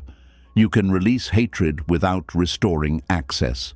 This is one of the clearest forms of letting go. The heart is no longer poisoned, but the boundary remains. Many people confuse release with reconciliation. They believe that if resentment disappears, they must call the person, rebuild trust, or behave as though nothing happened. This fear keeps anger alive because anger seems necessary to maintain distance. But inner peace and outer closeness are separate decisions. You may release someone emotionally and still never speak to them again. You may forgive privately and continue protecting yourself. You may stop wishing them harm while knowing that contact would not be wise. Letting go is not reopening the door. It is leaving the door without spending your life guarding it. You are allowed to move to another part of the house. As this happens, the person gradually becomes part of your history rather than a force in your present. Their actions may still explain certain lessons, but they no longer organize your emotions. You can remember without returning to the role you played. The relationship truly ends when your inner life no longer revolves around its ending. This is deeper than deleting messages or cutting contact. It is the moment you stop seeking something from the person, even in your thoughts. You no longer seek apology, punishment, regret, explanation, defeat, or recognition. You allow their story to continue without your attention, and you allow your story to continue without their approval. That is the freedom resentment fears, because resentment depends on the connection. It tells you that releasing them will make the harm meaningless. But the lesson does not disappear when the attachment ends. The truth remains, your boundaries remain, your wisdom remains. Only their control begins to disappear. One day you may notice that hours have passed without thinking of them. Later it may be days. When the memory returns, it feels farther away. You still know what happened, but it no longer feels like a message requiring an answer. You do not celebrate their pain or fear their happiness. You do not need them to see you. You do not need to see them. The relationship is finally over, not because every question was answered, but because you stopped asking that person to complete your peace. You reclaim your attention, and with it, you reclaim your life. Yet the mind may still resist this final release for another reason. It may believe that peace should not come until justice has been clearly declared, until someone admits the truth, or until the world confirms that you were right. The need for moral victory can become the final thread keeping you attached to the wound. The relationship may be over, the person may be gone, and the inner conversations may finally be growing quiet. Yet one last thread can still tie your peace to the past. The need for the world to admit that you were right. You may no longer want the person back, but you still want a verdict. You want the truth recognized, the harm named, and the person who caused it to finally face what they did. This need can feel completely reasonable. When someone mistreats you, lies about you, betrays your trust, or walks away. Without taking responsibility, something inside you naturally wants balance. You want the unfairness corrected. You want the person to understand the pain they created. You want others to see what really happened. You may believe that only then will your mind be able to rest. But what happens when that moment never comes? What happens when the person refuses to apologize, denies what they did, changes the story, or convinces other people that they were the victim? What happens when life appears to reward them instead of exposing them? What happens when you know the truth, but no one gives you the public recognition you believe you deserve? The mind may decide that peace must wait. It begins creating conditions. I will move on when they confess. I will let go when everyone knows the truth. I will stop being angry when they experience the consequences. I will finally heal when they apologize sincerely. These conditions may sound fair, but they place your inner freedom in the hands of someone who has already shown that they may not act fairly. The person who caused the wound becomes the person who must give you permission to recover from it. This is the hidden danger of moral victory. It convinces you that healing is not complete until justice appears in the exact form you expect. It turns peace into a reward that can only be received after the world produces a perfect verdict. Buddhist wisdom does not deny the importance of justice. Harm should be named, boundaries should be respected, people should be held responsible when possible. But the Buddhist path also recognizes that reality does not always give us clean endings. Some people never admit what they have done. Some stories remain misunderstood. Some lies are believed. Some apologies never arrive.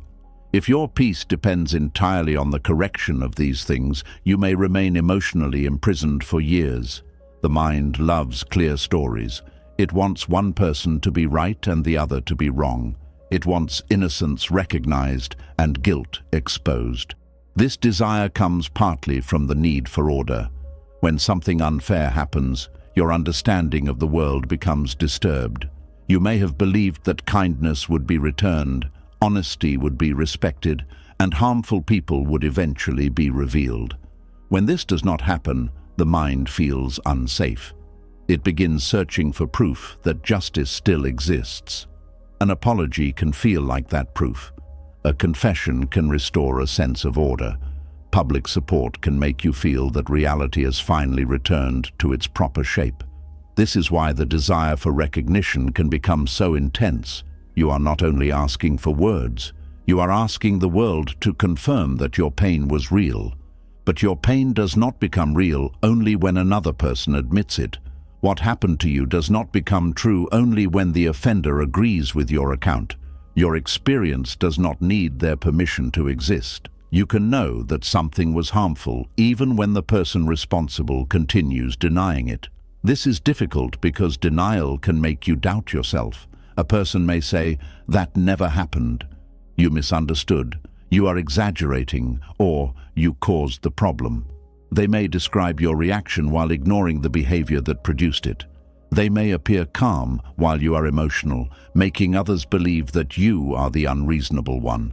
The mind then becomes desperate to prove its case. It searches old messages, remembers exact dates, repeats conversations, and gathers evidence. You may feel that if you can explain the story perfectly, everyone will finally understand. Sometimes evidence is necessary. In situations involving safety, legal responsibility, work, finances, or serious misconduct, clear records and truthful reporting can be important. Seeking appropriate accountability is not the same as being trapped in resentment. The problem begins when the inner trial continues long after every useful action has been taken. You may already have explained what happened. You may already have shown the evidence. You may already have spoken to the people who needed to know, yet your mind keeps preparing another argument because the emotional verdict still feels incomplete. You want more than practical accountability. You want complete moral recognition. You want every person involved to see the event exactly as you see it. You want no confusion, no doubt, and no remaining sympathy for the one who harmed you. But human beings rarely see any situation in exactly the same way. They bring their loyalties, fears, beliefs, and personal histories into what they hear. Some people may believe you immediately, others may remain uncertain, some may avoid taking sides because the truth makes them uncomfortable, Others may protect the person who caused harm because admitting the truth would disturb their own lives. You cannot control all these responses. Trying to do so can turn healing into an endless campaign. You become responsible not only for recovering from the wound, but also for managing everyone's understanding of it. Every person who doubts you becomes another problem to solve. Every unfair opinion becomes another battle. Soon, your life is filled with the work of proving. This can be exhausting because moral victory has no clear finish line. Even if 10 people believe you, the disbelief of one person may still disturb you. Even if the offender apologizes, you may question whether the apology is sincere enough. Even if they face consequences, you may feel that the consequences are too small. The mind keeps moving the point at which peace will become allowed. This happens because no external verdict can completely repair an internal wound. Recognition may help. Justice may bring relief. An apology may offer dignity. But none of these can return you to the person you were before the event. They cannot remove the memory or erase the time you spent in pain. When you expect them to do this, even a fair outcome may feel disappointing. You may finally receive the apology you once wanted and notice that the anger remains. You may hear the person say, "I was wrong," yet your heart still feels heavy. This can be confusing. You thought those words would set you free, but perhaps the wound needed more than a verdict. Perhaps it needed care, grief, safety, and time. Perhaps your life had become so focused on obtaining the apology that you never asked what healing would require after it arrived. Moral victory can delay healing by making recognition appear to be the same as recovery. They are not the same. Recognition looks backward and says, "Yes, this happened." Healing looks inward and asks, "How do I live well now?" Recognition may come from someone else. Healing must become part of your own path. You can seek truth while understanding that truth alone does not automatically create peace. The need for moral victory may also keep you emotionally tied to the offender because victory requires an opponent. To be proven right, someone else must be proven wrong. To receive a public confession, the person must remain part of the story. To witness their punishment, you must continue watching what happens to them. This keeps your attention directed toward their life. You may check whether others have discovered their behavior. You may wait for their relationships to fail. You may notice every sign that they are losing respect, money, status, or support. Each difficulty they experience may feel like evidence that justice is finally working. For a moment, this can bring satisfaction, but satisfaction built on another person's suffering is unstable. It requires the suffering to continue. If their life improves again, your peace may disappear. This means your emotional state still depends on them. Buddhist wisdom teaches that craving does not always appear as a desire for pleasure. It can also appear as a desire for a certain ending. You may crave confession, punishment, humiliation, or visible regret. The object is different, but the mind is still saying, "I cannot be at peace until reality gives me what I demand." This demand creates tension between life as it is and life as you believe it should be. The mind says the offender should understand. Reality says they may remain unaware. The mind says others should support you. Reality says some people may stay silent. The mind says goodness should be rewarded quickly and wrongdoing should be punished clearly. Reality often moves in ways you cannot see or predict. The larger the distance between these expectations and reality, the more suffering grows. Acceptance does not mean approving of unfairness. It means recognizing the situation you are actually facing. You may be facing a person who will never become honest. You may be facing a family that protects its own comfort instead of acknowledging your pain. You may be facing a workplace that chooses convenience over fairness. You may be facing a past that will never be publicly corrected. You do not have to call these things good. You only have to stop requiring them to become different before you begin taking care of your life. This is one of the hardest forms of acceptance because the ego believes it is surrender. It says, if I stop fighting for recognition, they win. It says, if I choose peace, people will think I was wrong. It says, if I move on without an apology, the harm will disappear without consequence. But peace is not a statement about who was right. Your healing does not clear the offender of responsibility. Your joy does not erase the truth. Your decision to stop arguing does not turn a lie into reality. It simply means you refuse to sacrifice more years in an attempt to force another person's conscience to awaken. They may never understand. You can still understand. They may never admit the truth. You can still live by it. They may never feel the remorse you believe they should feel. You can still choose not to carry their moral failure inside your body. This is not weakness. It is the decision to stop allowing another person's lack of integrity to determine the quality of your inner life. Sometimes the desire for moral victory is connected to shame. If someone rejected, deceived, or humiliated you, you may feel that their apology would restore your dignity. You want them to announce that you were valuable after all, that you were not foolish, and that losing you was their mistake. But your dignity cannot be safely placed in the mouth of someone who failed to respect it. If they praise you tomorrow, does that suddenly make you worthy? If they remain silent, does that make you less worthy? Their ability to recognize your value is not the source of that value. A person with poor judgment may misunderstand you. A dishonest person may lie about you. Someone controlled by pride may refuse to admit that you were treated unfairly. These actions reveal something about their state of mind. They do not deliver a final truth about who you are. The need for moral victory weakens when you stop asking the offender to return the dignity they never had the power to remove. They may have damaged your confidence. They may have affected your reputation among certain people. They may have made you question yourself. These effects are real, but your deeper worth is not a possession they can take and later restore through an apology. It must be recognized from within. Buddhist teaching often points to the instability of praise and blame. People may praise you today and criticize you tomorrow. They may support you when it benefits them and withdraw when it becomes inconvenient. If your peace rises and falls with their judgment, your mind remains vulnerable to every changing opinion. This does not mean you should ignore all feedback. Honest correction can help you grow. But there is a difference between listening wisely and needing universal approval. In a conflict, you may have made mistakes even if the other person caused greater harm. The need for total moral victory can make it difficult to admit this. You may fear that accepting any responsibility will weaken your case.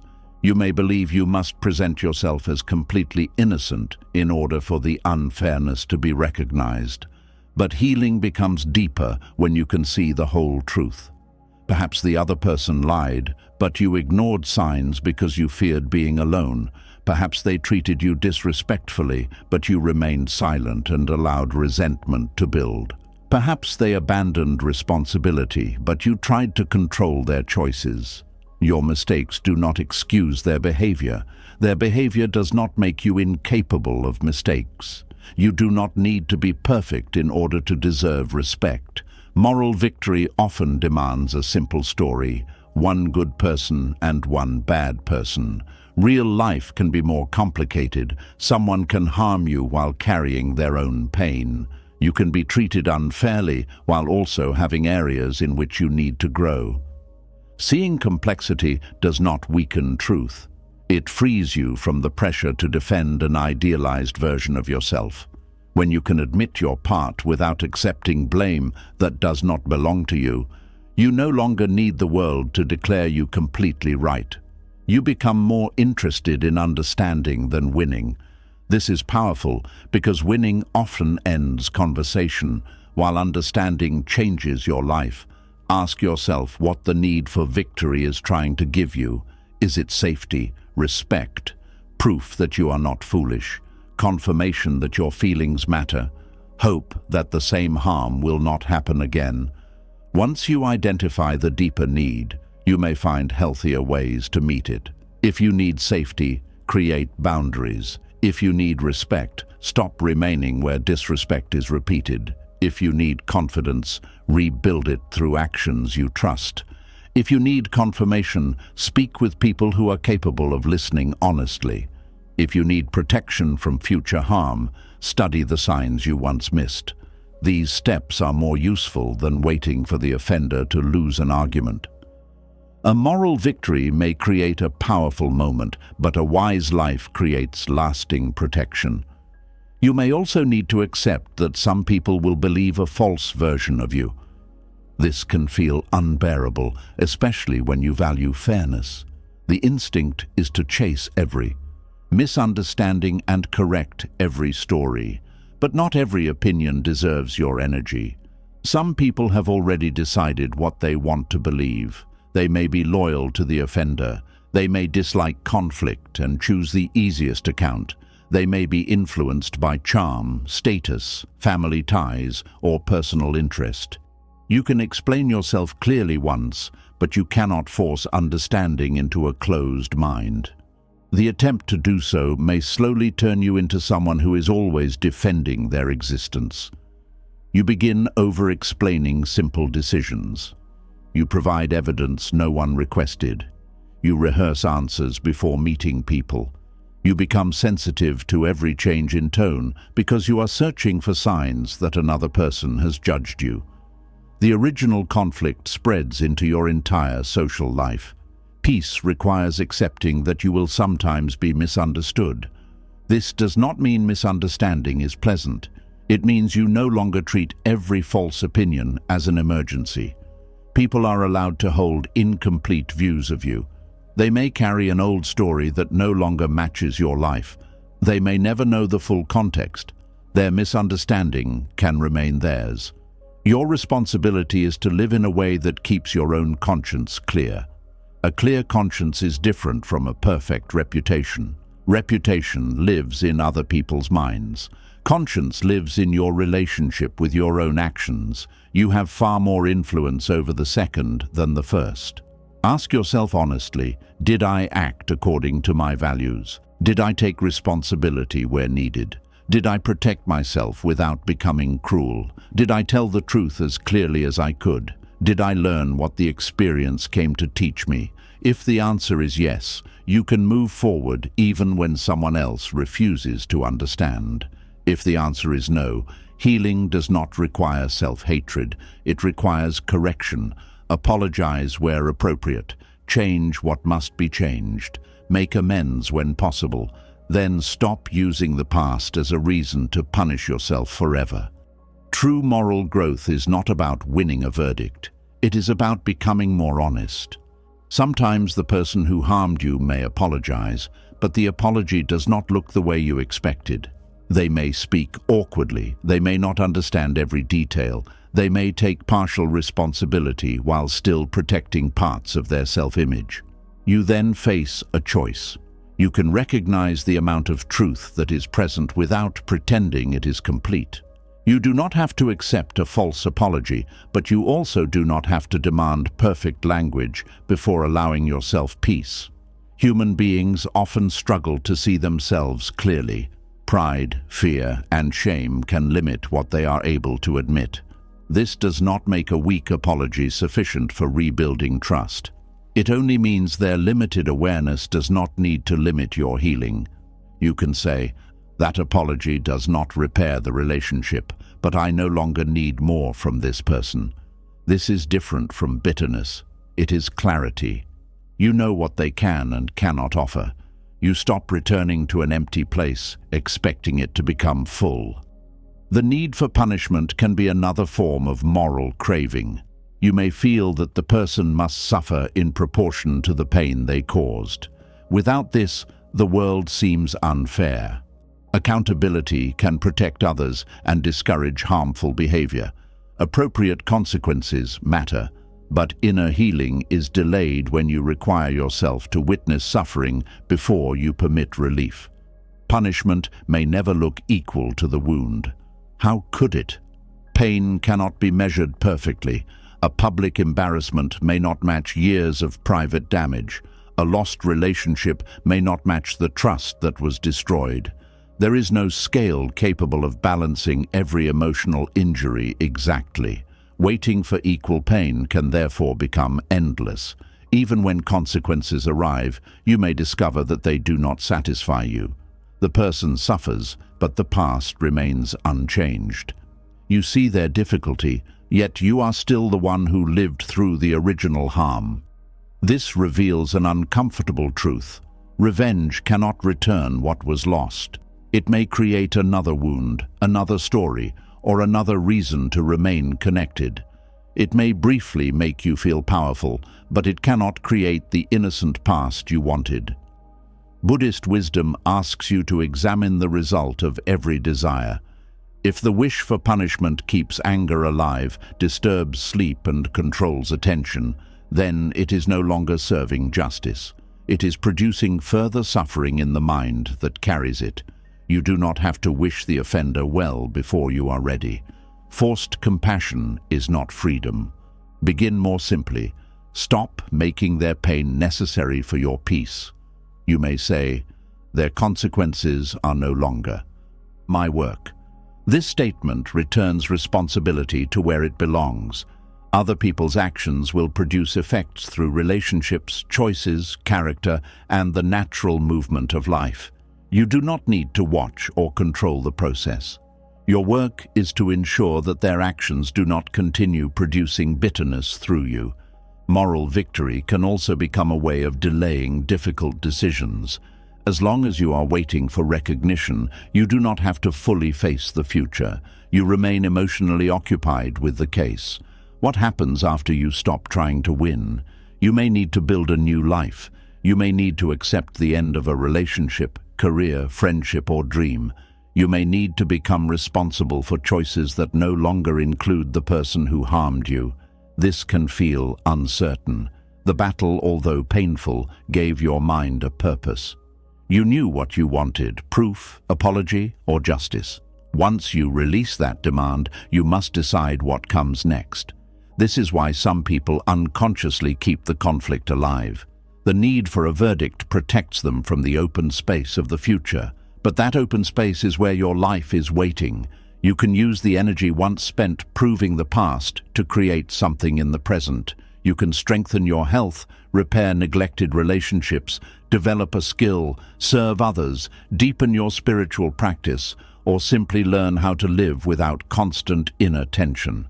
These actions do not provide the dramatic excitement of victory. They offer something quieter and more lasting: direction. A meaningful future is often a stronger answer to injustice than a perfect argument. Not because success proves the offender wrong, but because you stop allowing their actions to define the limits of your existence. Choosing peace before justice feels complete may seem morally uncomfortable. You may worry that calmness means you no longer care about truth. But peace and truth can exist together. You can say, "What happened was wrong, and I will not let it destroy the rest of my life." Both parts of that sentence matter. The first protects reality from denial. The second protects your future from resentment. You do not have to reduce the seriousness of the harm in order to reduce its control over you. This balance is central to Buddhist wisdom. The path is neither blind forgiveness nor endless hatred. It is clear seeing without attachment. You see the behavior accurately. You understand its consequences. You make wise choices. Then you stop demanding that the universe repeat your judgment every day. The truth does not need constant emotional force to remain true. A mountain does not become more real because you shout its name. In the same way, unfairness does not become more unfair because you continue feeling angry about it. Once the truth is known, you can act from it calmly. Calm action is often more effective than moral rage. Rage may make you speak too much, react without strategy, or damage your own credibility. Calmness helps you choose the right audience, the right words, and the right moment. It helps you distinguish between situations requiring action and situations requiring release. Sometimes justice means reporting harm, setting a boundary, or protecting another person. Sometimes it means leaving quietly. Sometimes it means refusing to participate in further conflict. Sometimes it means accepting that no outer solution is available and focusing on inner recovery. Wisdom knows that these situations are not identical. The desire for moral victory wants one answer: defeat the person who was wrong. Wisdom asks a different question: what response reduces harm and protects what matters? This question shifts attention from ego to reality. The ego wants to be declared victorious. Wisdom wants suffering to end. The ego wants the other person lowered. Wisdom wants your mind released. The ego wants the final word. Wisdom understands that silence can sometimes be the final freedom. This does not mean silence is always right. Speak when speaking protects truth, safety, or dignity. But notice when speaking has become another attempt to force understanding from someone who has repeatedly chosen not to understand. At that point, more words may not bring clarity. They may only reopen the struggle. You can stop explaining without doubting yourself. You can end the argument without agreeing with the other person. You can walk away without receiving the verdict you deserved. This is one of the greatest signs of inner maturity. You no longer need every conflict to end with your innocence announced and the other person's guilt exposed. You trust yourself enough to leave an unfair courtroom. The judge may be biased, the witnesses may be silent, the offender may smile as though nothing happened. Still, you are allowed to walk into your own life. At first, this may feel incomplete. The mind may return with another argument, another piece of evidence, or another wish for public recognition. When it does, gently ask, "What am I waiting for before I allow myself peace?" The answer may reveal the condition you have placed on healing. Then ask, "Is this condition within my control?" Can you control whether they apologize? Can you control whether others believe you? Can you control whether life punishes them? Can you control whether the past is publicly corrected? If the answer is no, you are asking your peace to wait for something you cannot create. Turn toward what is within your care. You can choose where you go, whom you trust, what boundaries you keep, what truth you live by, and how you treat your own mind. You can decide not to repeat the person's cruelty through the way you speak to yourself. You can refuse to become dishonest merely because someone lied about you. This is a moral victory deeper than public approval. It is victory over the temptation to let another person's behavior shape your character. You may never hear them confess, but you do not become a liar. You may never see them punished, but you do not allow hatred to punish you. You may never receive public proof that you were right, but you continue living in a way that feels right to your own conscience. This victory does not need applause. It takes place silently within your choices. Over time, you may notice that the question changes. You stop asking, "When will everyone see what they did?" and begin asking, "Why should my life remain paused until they do?" You stop asking, "How can they live as though nothing happened?" and begin asking, "How can I live without carrying what happened into everything?" You stop asking, "Who won?" and begin asking, "Am I free?" That final question leads beyond moral victory. Freedom may not look like the ending your ego wanted. The person may never turn around. The crowd may never understand. The story may remain imperfect in the minds of others, but inside you, the trial can end. You can close the case without declaring the harm acceptable. You can accept that the world did not produce a perfect verdict while refusing to spend the rest of your life appealing the decision. The past may remain unfair. Your future does not have to remain imprisoned by that unfairness. This is the peace Buddhist wisdom offers. It is not a peace granted by the offender, the crowd, or the world. It is a peace chosen when you understand that your life is too valuable to remain dependent on another person's confession. You know what happened. You know what it taught you. You know what you will no longer accept. Let that knowledge become enough to guide your next step. You do not need the last word to begin again. Yet after years of repeating the story, seeking recognition, and defining yourself through what was done to you, another difficulty may arise. The wound may no longer be only something you remember.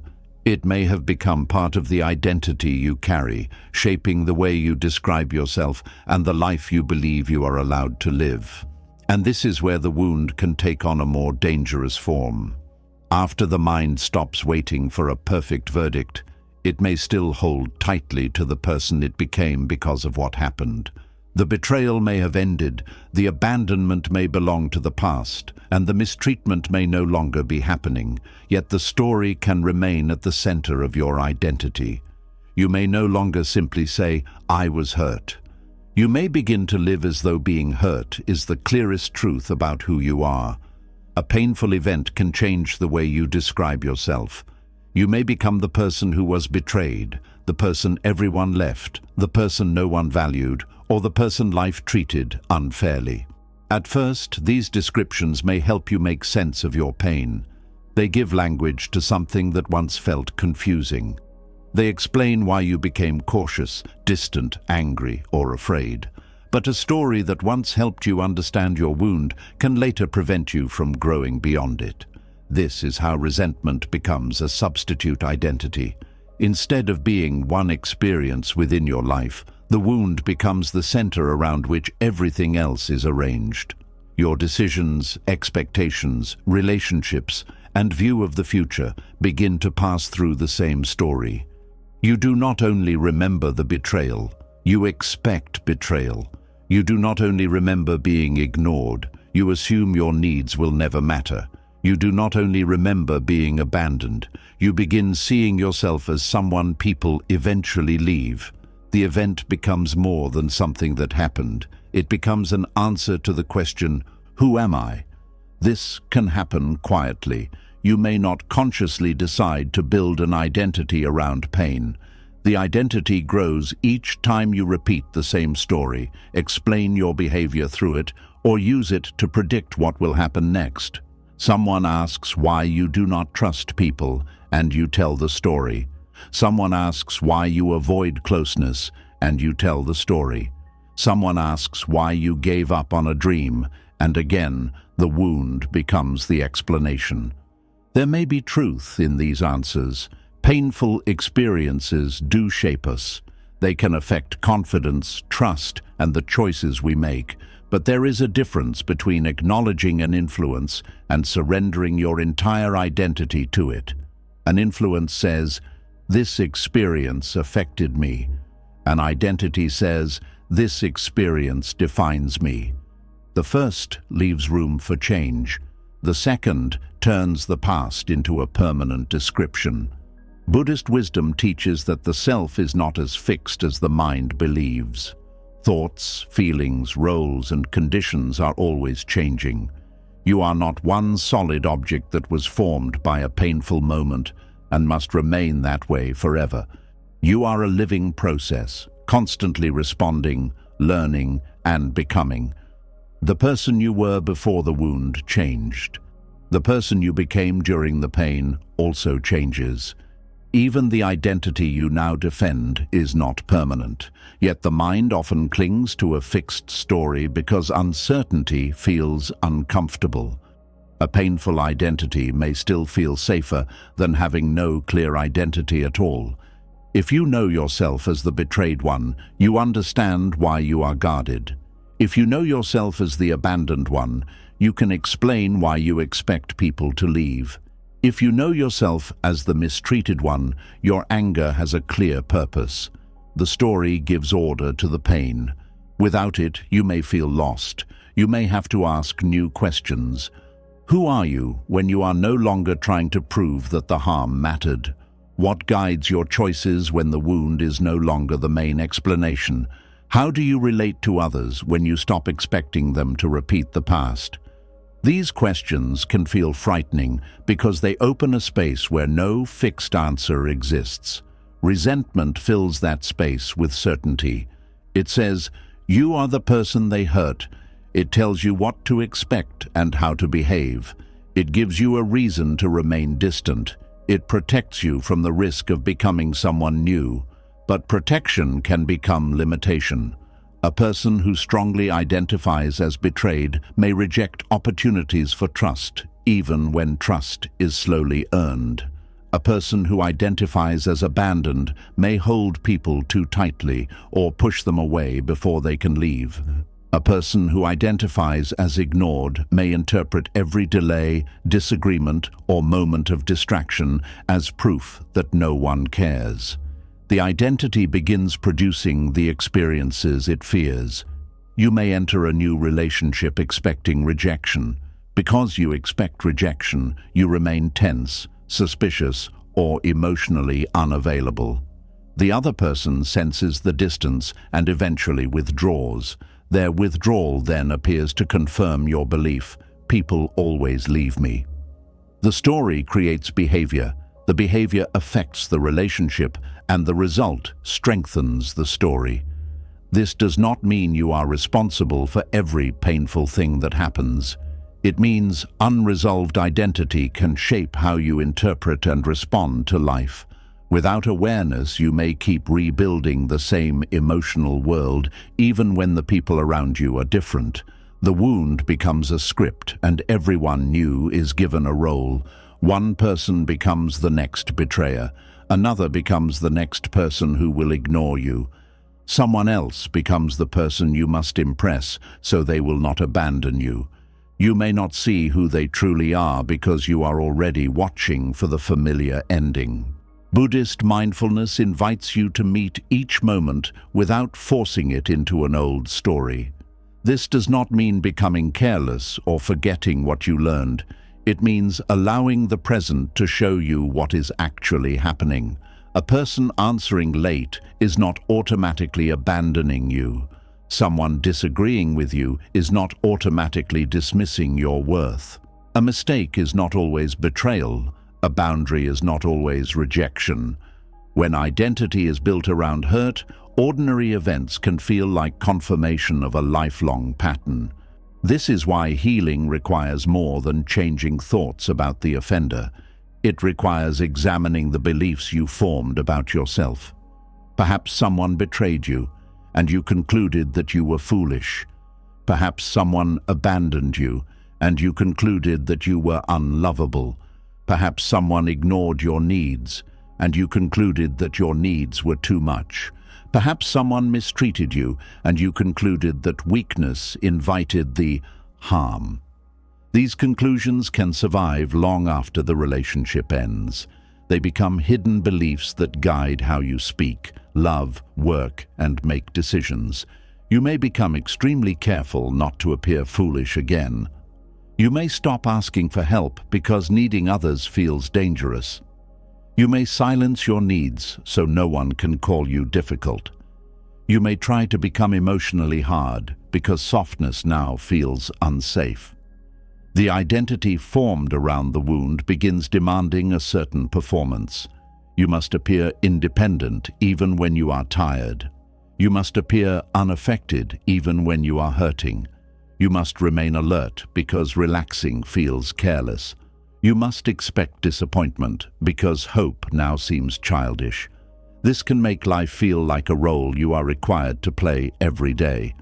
The problem is not that you became stronger. Strength can grow from pain. The problem arises when strength is defined only as the absence of vulnerability. You may believe that healing means becoming someone who cannot be touched, disappointed, or affected. But a life that cannot be touched cannot be deeply lived. True strength does not require you to stop feeling. It allows you to feel without losing yourself. It lets you care without surrendering judgment. It lets you trust slowly without becoming blind. It allows you to experience disappointment without turning it into proof that you are permanently unsafe. A substitute identity often offers false strength. It says, "I am the person who needs no one." But beneath that statement may be fear that anyone you need will eventually gain the power to hurt you. It says, "I do not care what people think." Yet you may spend hours reacting to what one person once thought of you. It says, "I will never be weak again." But constant fear of weakness is another form of control.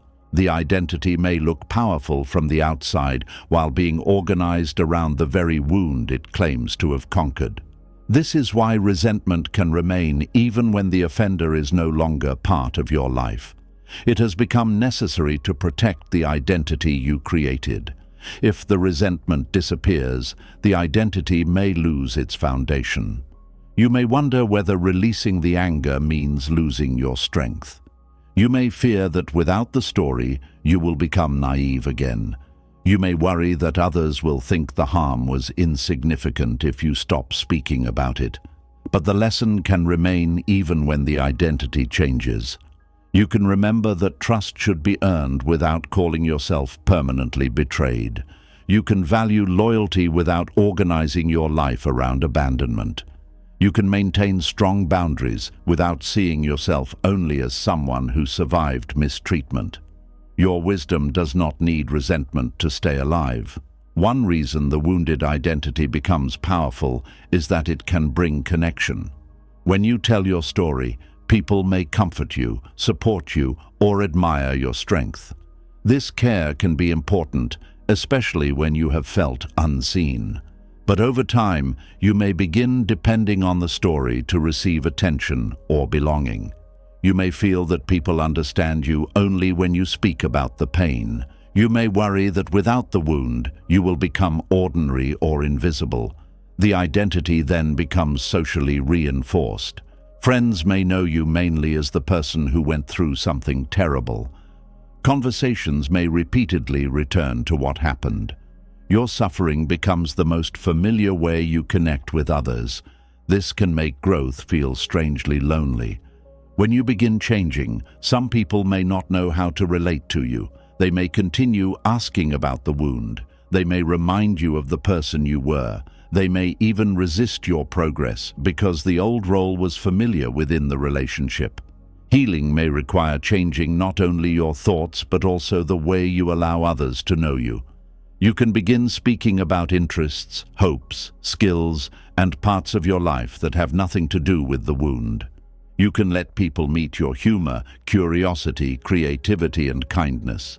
You can share what you are building, not only what was broken. This does not mean hiding pain. It means refusing to let pain become your only introduction. You are not a single event. You are not only the worst thing someone did to you. You are not merely the relationship that failed, the family that misunderstood you, or the years that were lost. There are parts of you that existed before the wound and parts that have developed since. There are abilities the offender never touched, values they did not create, and possibilities their actions cannot control. Healing begins to expand when you deliberately notice these parts. Perhaps you are patient. Perhaps you are observant, creative, responsible, generous, or brave. Perhaps you have survived difficulties while still remaining capable of compassion. Perhaps you have interests that make time disappear and people whose presence does not require you to defend yourself. These are also truths about you. The wounded identity often hides them because pain demands attention. The mind remembers danger more easily than goodness.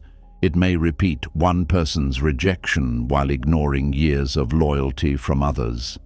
It may build an identity around one failure while dismissing every time you showed courage. This does not happen because the positive experiences are unimportant. It happens because the mind is trying to prevent future harm. It studies pain as though constant attention will create safety. But a life built only around avoiding harm becomes smaller. You may stop taking chances, expressing feelings, or pursuing dreams because each action carries the possibility of disappointment. The wounded identity says, "People like me do not get happy endings." It turns one painful history into a prediction of the future. This belief can become so familiar that hope feels dishonest. When something good begins, you search for the hidden problem. When someone treats you well, you wonder what they want. When an opportunity appears, you focus on how it might fail. You may even leave good situations because uncertainty feels more dangerous than familiar pain. The identity protects its own story. If you believe you are always abandoned, consistent love challenges the identity. If you believe no one respects you, sincere respect creates confusion. If you believe life never works in your favor, success may feel uncomfortable. People sometimes destroy what contradicts their wounded identity because the new experience feels unfamiliar. They do not consciously want pain, but the mind prefers a known world to an unknown one. This is why receiving goodness can become part of healing. You must learn to remain present when something does not match the old story. When someone keeps a promise, allow that fact to matter. When your needs are heard, notice it. When you make a wise decision, let it become evidence that you are capable of trusting yourself. Do not immediately dismiss these moments as exceptions. They may be signs that your life is becoming larger than the wound. Buddhist wisdom teaches that every experience arises because of many conditions. The person you are today has been shaped by family, culture, relationships, decisions, losses, opportunities, and countless moments of learning. No single event contains the whole explanation. Resentment simplifies this complexity. It says, "I am this way because of what they did." That may contain part of the truth, but it gives one person too much authorship over your identity. They influenced you. They did not create all of you. They may have changed your direction. They did not determine every destination. They may have wounded your trust. They did not remove your ability to develop wiser trust. Returning authorship to yourself does not mean denying their impact. It means recognizing that what happens next is not fully decided by what happened then. This is where responsibility becomes liberating rather than blaming. You are not responsible for another person's betrayal. You may not have chosen the abandonment, dishonesty, or mistreatment. But you now have some influence over the meaning the experience continues to hold. You can keep repeating, "This is who I became because of them," or begin asking, "Who do I choose to become with what I now know?" The first question looks backward for explanation. The second turns wisdom toward the future. This choice is not made once. It appears in small moments. When you feel the urge to withdraw from someone safe, you choose whether to follow the old identity. When you want to silence a need, you choose whether to treat yourself as though your voice does not matter. When an opportunity appears, you decide whether your past will automatically speak for your future. Each new response adds another line to your story. At first, the old identity may resist.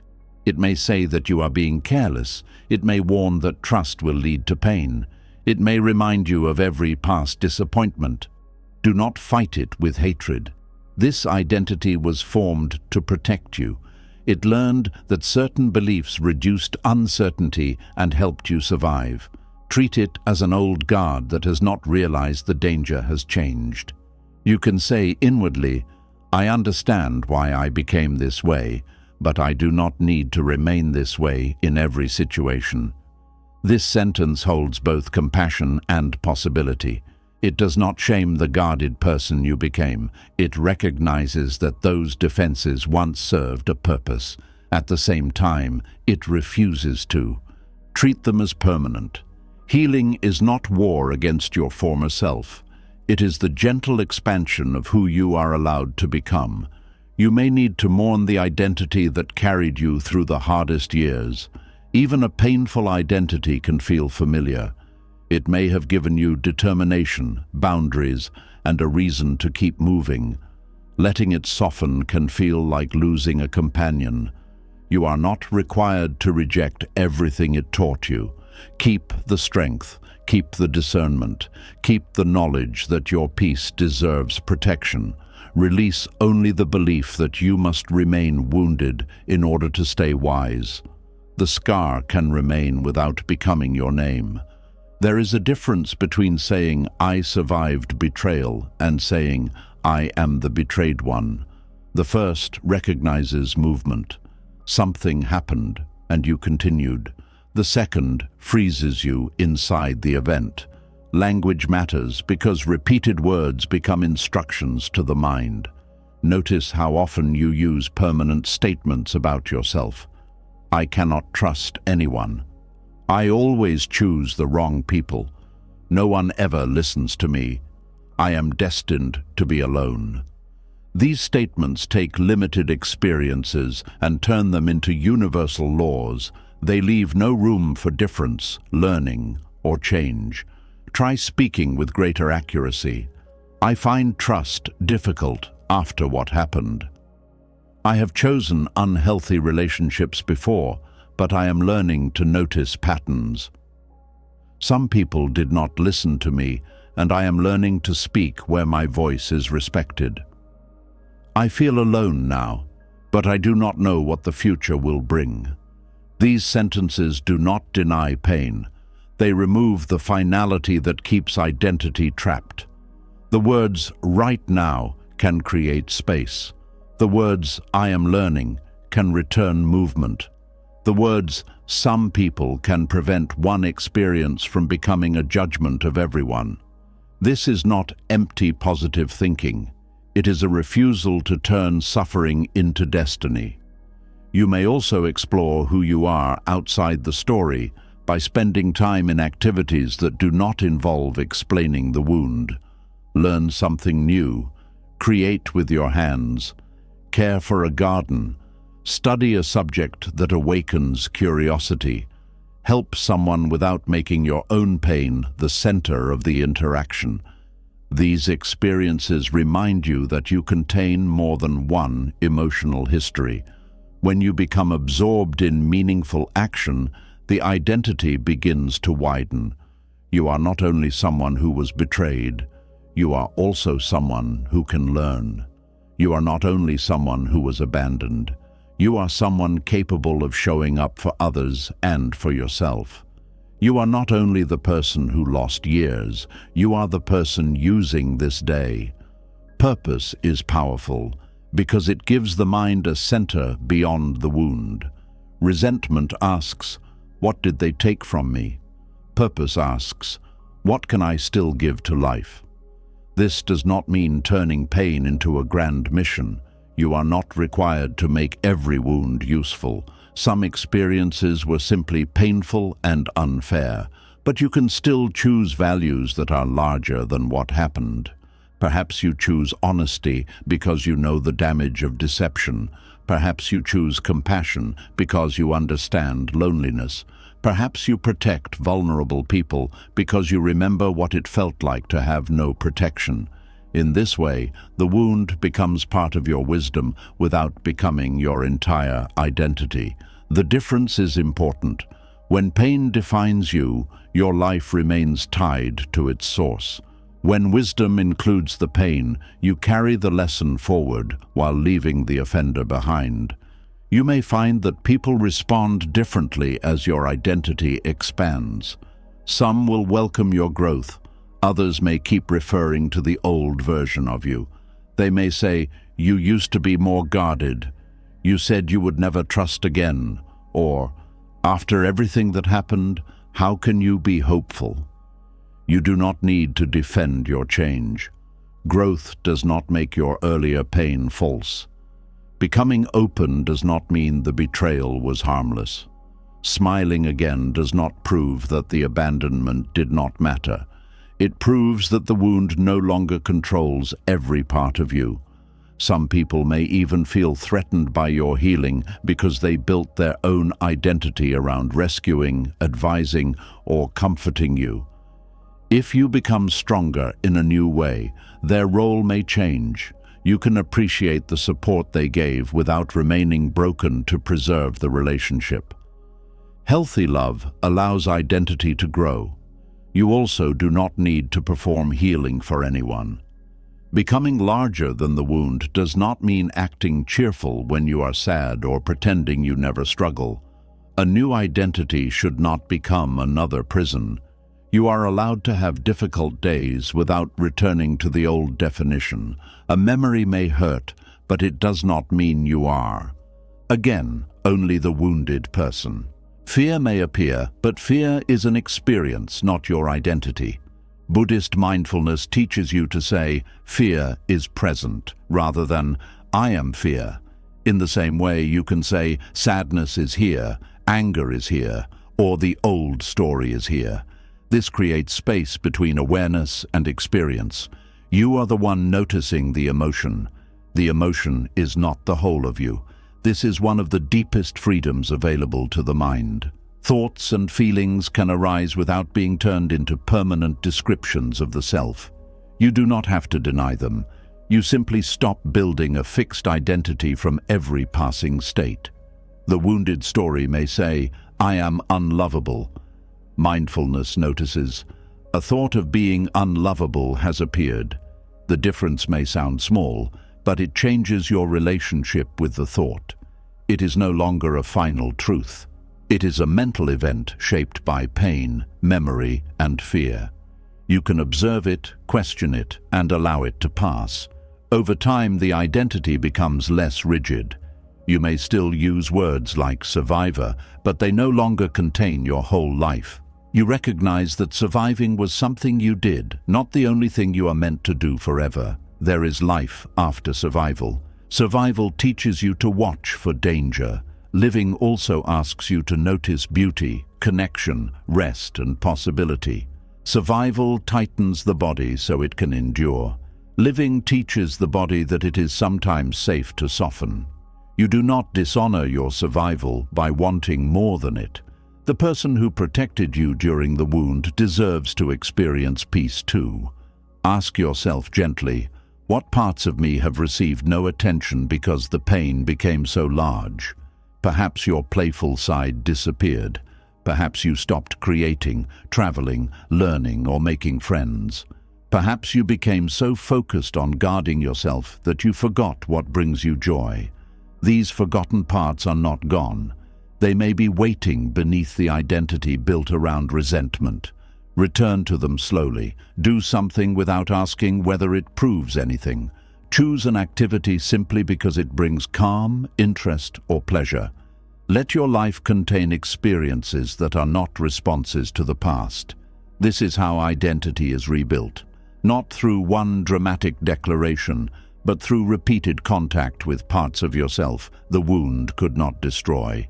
You may keep a journal that does not focus only on pain. Write about qualities you showed that day, new things you noticed, decisions you made, and values you practiced. Record evidence of movement. Perhaps you spoke honestly where you once would have remained silent. Perhaps you rested without feeling guilty. Perhaps you accepted kindness without questioning it. These moments reveal that identity is already changing. You are not waiting to become someone new. You are becoming through what you repeatedly practice. The mind may still return to the old story because familiar identities are powerful. When it does, do not say, I should be over this. Instead, recognize the invitation. The story is asking you to enter the old role again. You can respond, that happened to me, but it is not all that is happening now. This honors the past without allowing it to erase the present. You may also ask, what would I choose in this moment if I did not need to protect the identity of the wounded person? Perhaps you would accept the invitation. Perhaps you would say no calmly instead of angrily. Perhaps you would express a need without expecting rejection. Perhaps you would begin something you once thought was no longer possible. The answer may reveal a path that resentment has kept hidden. Healing does not remove your history. It changes your relationship with it. The wound becomes a chapter rather than the title of the entire book. A chapter can be important. It can explain later choices and contain lessons that shape what follows. But no single chapter has the right to decide every page after it. You are still writing. The person who hurt you contributed to one part of the story. They are not the sole author.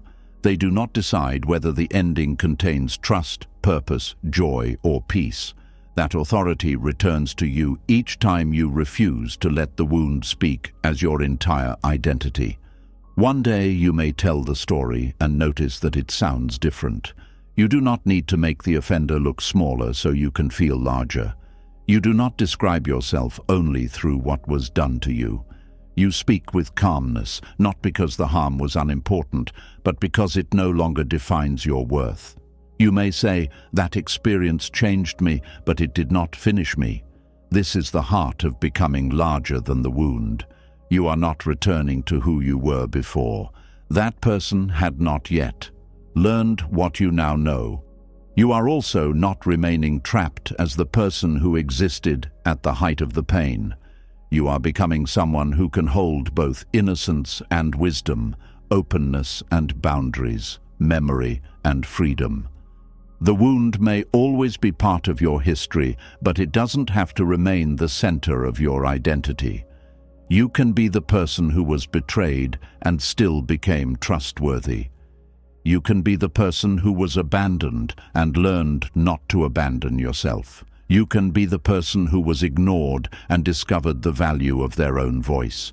You can be the person who was mistreated and refused to pass that mistreatment forward. These are not identities built around the offender. They are expressions of the values you chose after the wound. Eventually, resentment loses one of its strongest reasons to remain. It no longer needs to protect a fixed story about who you are. Your life has become too wide to fit inside the old definition. There are new relationships, new decisions, and new forms of meaning. The past is still there, but it no longer stands at the center of everything. You begin to understand that healing is not becoming someone untouched by pain. It is becoming someone whose identity contains more than pain. You are the awareness that saw the wound, the strength that survived it, the wisdom that learned from it, and the life that continues beyond it. And when the identity finally begins to loosen, the body may reveal what the mind has carried for too long. The story may no longer dominate your words, yet its tension can remain in your shoulders, your breathing, your sleep, and the way your body prepares for danger. The next stage of release begins by listening to what the body has been trying to say. And when the identity built around the wound begins to loosen, the body often speaks more clearly. You may believe the past is behind you because you no longer talk about it every day, yet your shoulders remain tight, your sleep stays disturbed, and your body still prepares for danger that is no longer present. The mind may say, "It is over," while the body quietly answers, "I am not sure." Resentment does not live only in thoughts. It can settle into the way you breathe, the way you sit, the way you sleep, and the way your body reacts when something reminds you of what happened.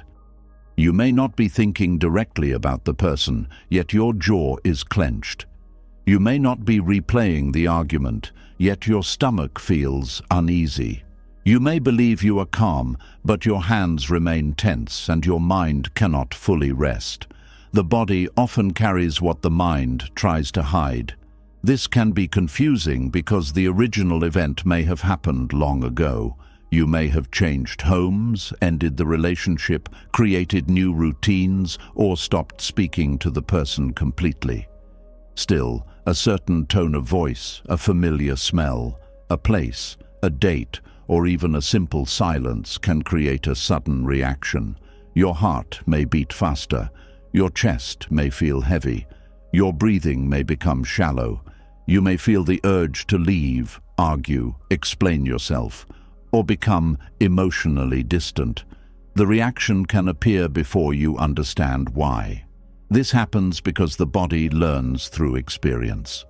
When something painful occurs, the body does not remember it in the same way the mind remembers a story. The mind remembers names, places, words, and events. The body remembers sensations, danger, tension, and the need to protect itself. If you were betrayed after trusting someone deeply, the body may begin treating closeness as danger. If you were criticized whenever you spoke honestly, your throat may tighten when you try to express yourself. If someone often became angry without warning, your body may react strongly to small changes in another person's voice. The present situation may be safe, but the body recognizes something familiar and prepares for the old outcome. This does not mean your body is working against you. It is trying to protect you with the information it has learned. The problem is that the body does not always know that the danger has passed. A guard who has worked through many nights of attack may continue watching the door even after peace returns. Every sound feels important. Every movement seems suspicious. Rest feels unsafe because rest means lowering protection. The body can become like that guard. It stays ready. It keeps muscles tight. It interrupts sleep. It watches for changes in people's faces and voices.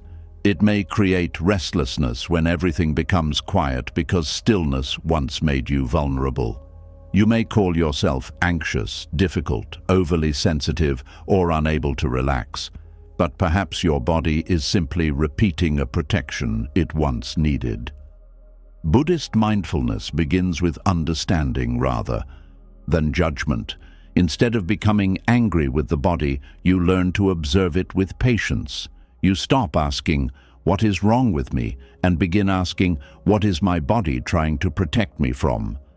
This question changes the tone of your inner relationship. The body is no longer treated as an enemy. Its reactions become signals that can be noticed, understood, and gently guided. Many people try to deal with resentment only through thought. They tell themselves to forget, forgive, move on, or think positively. These ideas may have value, but the body does not always respond to instructions alone. You can tell yourself, "I am safe," while your shoulders remain raised. You can say, "I do not care anymore," while your stomach tightens when the person's name is mentioned. You can believe you have moved forward, yet wake in the night feeling as though something is wrong. The mind may have reached a conclusion that the body has not yet experienced. This is why healing must include more than understanding. The body needs repeated moments of present safety. It needs to learn through direct experience that this moment is different from the past. A thought can arrive instantly. Bodily trust often develops slowly. You may notice resentment in the jaw. Some people press their teeth together without realizing it.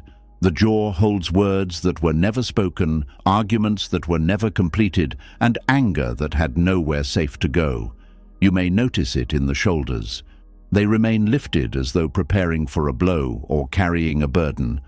Even during rest, the body acts as though it must remain ready. You may notice it in the hands. The fists close, the fingers grip objects tightly, or the hands remain restless. The body is prepared to defend, control, or escape. You may notice it in the stomach. Appetite changes, digestion becomes uncomfortable, or a heavy feeling appears whenever certain memories arise. The body responds to emotional threat as though it must protect every part of itself. You may notice it in your breathing. Instead of deep, natural breaths, you breathe quickly and lightly. The body remains in a state of waiting. You may notice it in sleep. You feel tired but cannot settle. You wake easily. You dream about old conflicts. You open your eyes feeling as though you have been working all night. These experiences do not always come from resentment alone. Physical symptoms can have many causes, and persistent or concerning symptoms deserve appropriate medical attention. But emotional strain can add to the body's burden, especially when the mind has remained in a state of conflict for a long time. Resentment keeps the body involved in a battle that has no visible end. Each memory can become a signal. Each imagined conversation can prepare the body to fight. Each expectation of betrayal can keep the nervous system alert. The person who harmed you may no longer be present, but your body continues answering them. This is one reason resentment feels so exhausting.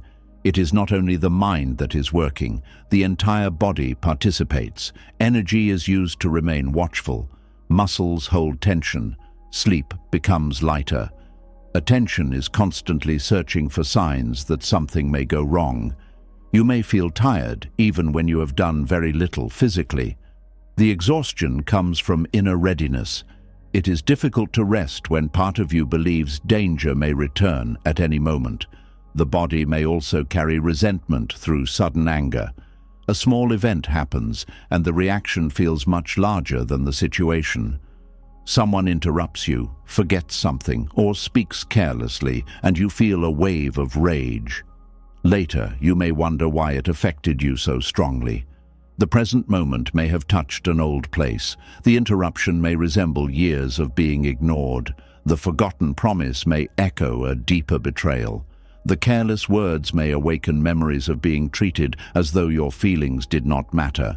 The body reacts to both events at once, what is happening now and what happened before. This does not excuse harmful behavior. You remain responsible for how you act, but understanding the deeper reaction can help you respond with greater wisdom. Instead of immediately blaming the present person, you can pause and notice the strength of the sensation. You may ask, does this reaction belong only to this moment? Sometimes the answer will be no. That awareness gives you a choice. You can address the present problem without releasing years of stored pain onto someone who did not create it. Mindfulness teaches you to separate sensation from story. This is an important practice because the mind quickly builds explanations around bodily feelings. You feel tightness in the chest, and the mind says, something bad is about to happen. You feel heat in the face, and the mind says, they are disrespecting me. You feel tension in the stomach, and the mind says, I cannot trust this person. The sensation may be real, but the story is not always accurate. A sensation is the body's immediate response. A story is the meaning the mind adds. Mindfulness does not ask you to ignore either one. It asks you to notice the order in which they appear. First, there may be a tight chest. Then the mind says, I am in danger. First, there may be heat in the face.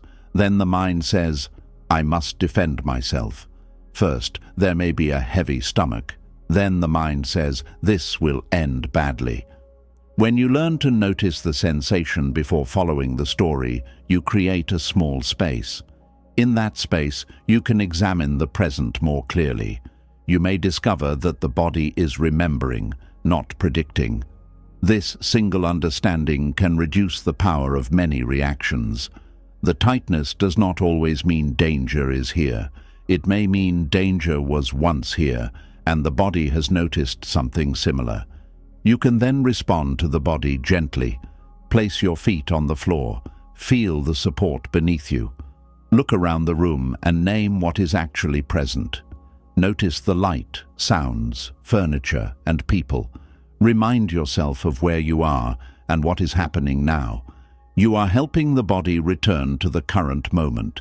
This is not pretending that you feel safe when you do not. It is checking whether the danger belongs to the present or to memory. If there is real danger, wise action may be necessary. Leave, seek support, create distance, or protect yourself.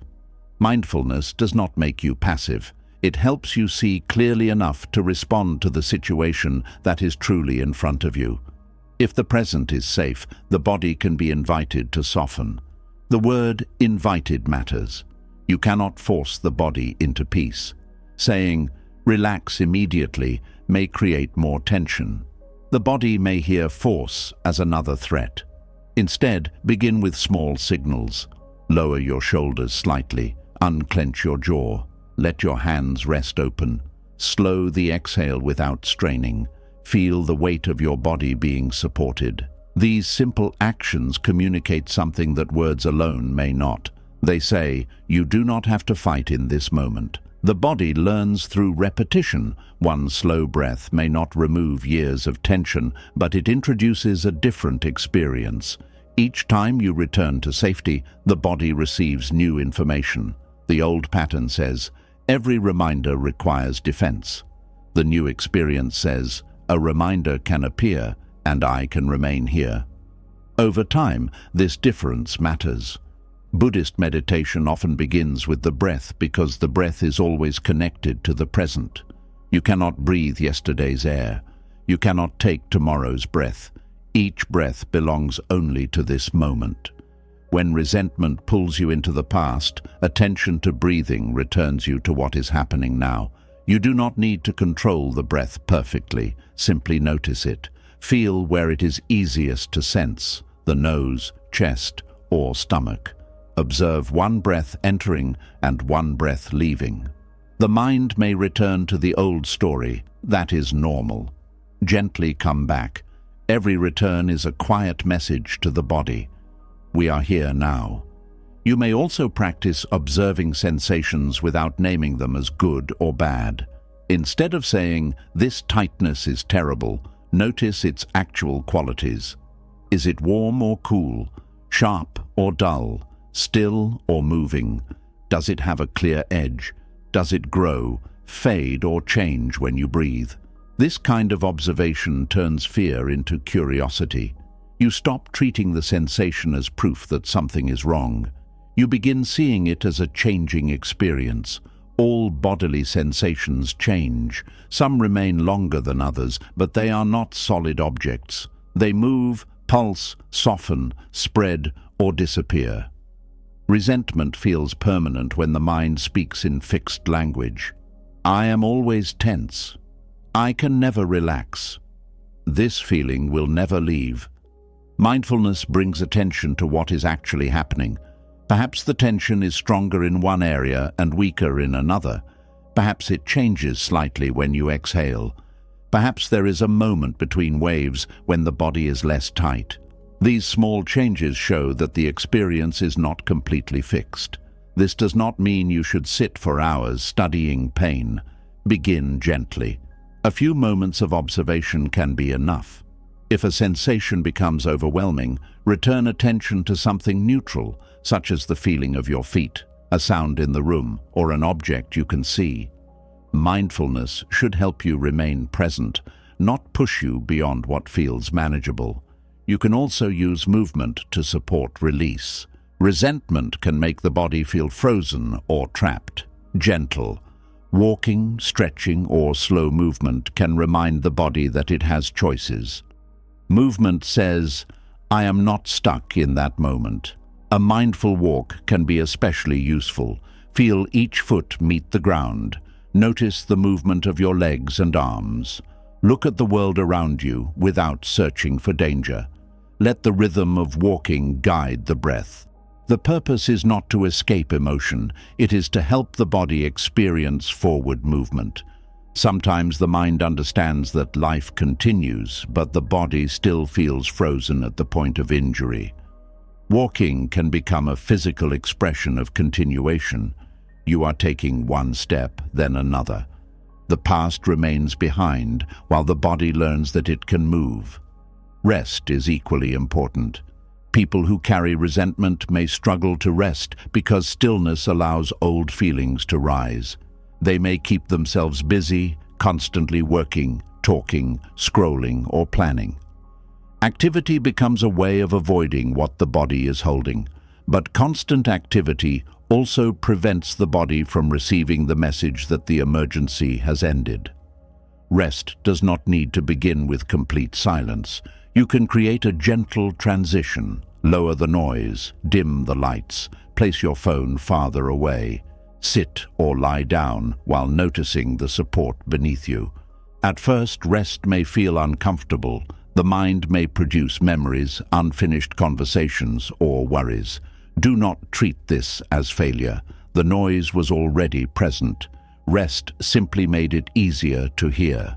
Return to the body without entering every story. Feel the surface beneath you. Notice the breath. Let the face soften. Allow the tongue to rest rather than pressing it against the roof of the mouth. Release the hands. Small areas of softening can teach the body that stillness does not always lead to harm. Sleep can be one of the clearest places where unresolved tension appears. You may lie down tired, yet the mind becomes active. It reviews the day, returns to the past, or prepares for future conflict. The body is lying in bed, but part of you remains on guard. A simple evening practice can help create separation between the day and the night. Before sleep, acknowledge anything still present. You may quietly say, "There is anger here, there is sadness here," or "the mind is returning to an old wound." Naming the experience can reduce the need to fight it.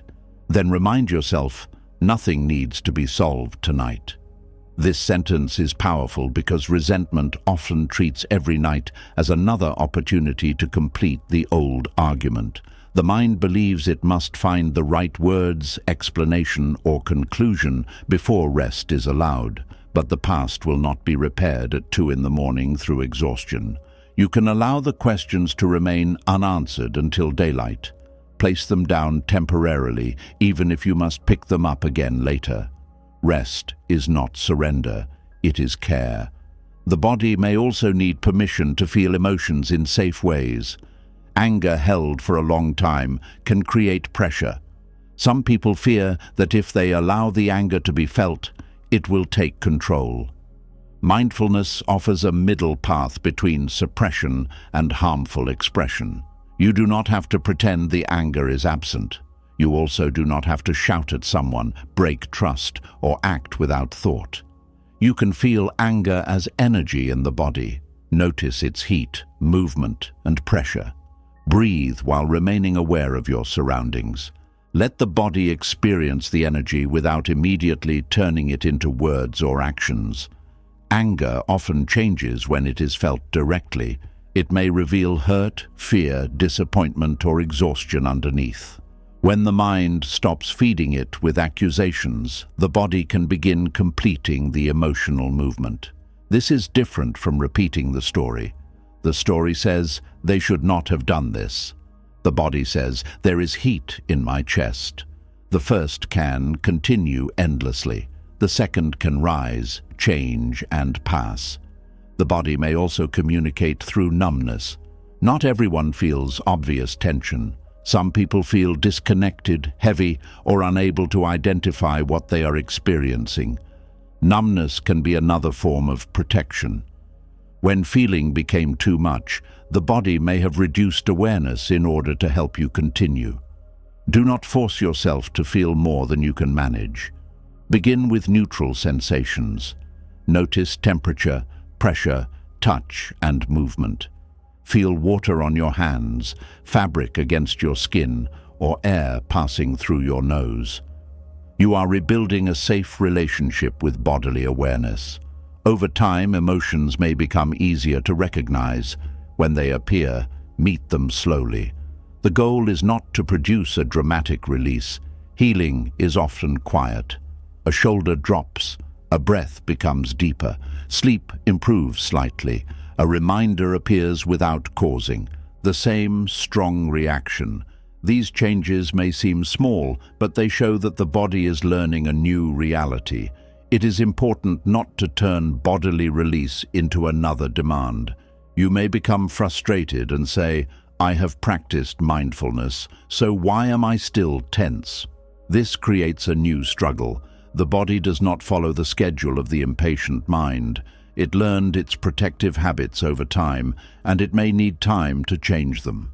Compassion means allowing gradual progress. Some days you may feel calm.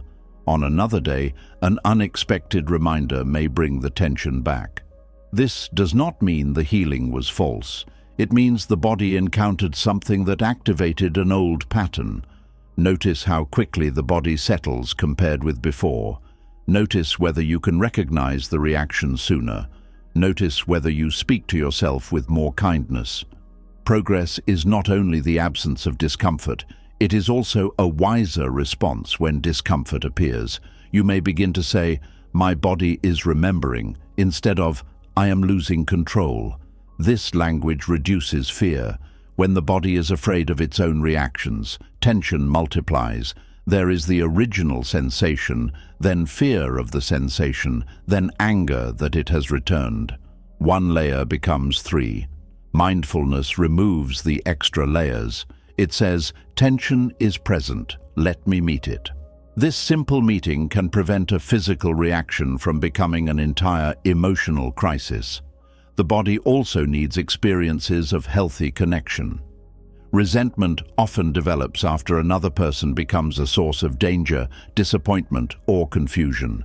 The body may then connect closeness with threat. Safe relationships can slowly teach a different lesson. This does not require immediate vulnerability. Begin with people who are consistent, respectful, and calm. Notice what happens when someone keeps a promise, listens without judging, or accepts a boundary. Allow the body to register these moments. Do not rush past them as though safety is unimportant. The mind often studies harm carefully, but barely notices kindness. Give safe experiences your full attention. When someone responds gently, take a breath and let yourself feel it. When a person respects your no, notice that your boundary did not destroy the relationship. When someone remains present during disagreement, observe that conflict did not become abandonment. These moments provide new evidence. They tell the body, not every person is the past. This evidence must be collected slowly, because one good experience may not immediately erase years of fear. But repeated safety can weaken the old connection between closeness and danger. You are not forcing yourself to trust everyone. You are allowing trust to grow where behavior supports it. The body also responds to the way you treat yourself. If your inner voice is harsh, the threat continues from within. You may have left the person who criticized you, yet now repeat their words to yourself. You call yourself weak, foolish, dramatic, or difficult. The outer relationship ended, but the body still hears attack. This keeps the system tense. Self-compassion is therefore not a soft extra. It is part of teaching the body that the danger has changed. When you make a mistake, speak without cruelty. When a reaction appears, do not shame yourself. When you need rest, do not call yourself lazy. A gentle inner voice can become a new source of safety. You may say, "This reaction makes sense after what I experienced, and I am learning another way." This sentence does not excuse harmful actions. It creates enough safety for change to become possible. People rarely relax while being attacked, even when the attacker is their own mind. Resentment may also affect posture. You may make yourself smaller, avoid eye contact, or hold the body in a defensive position. This can become so familiar that you no longer notice it. Mindful posture does not mean forcing yourself to appear strong. It means allowing the body to occupy space without unnecessary defense. Sit with the spine supported. Let the chest remain open without becoming rigid. Keep the feet grounded. Feel that you are allowed to be present. These physical choices can support an inner message of dignity. The body learns that it does not need to disappear, shrink, or prepare for attack in every room. At the same time, do not use posture as a mask. Real calm is not created by pretending to be confident while ignoring fear. Let the body be both upright and honest. You can feel nervous and still remain present. You can feel tension and still choose not to run from yourself. This balance is central to mindfulness. You neither obey every sensation nor reject it. You listen, observe, and respond with wisdom. The body is not always giving a command. Sometimes it is sharing information.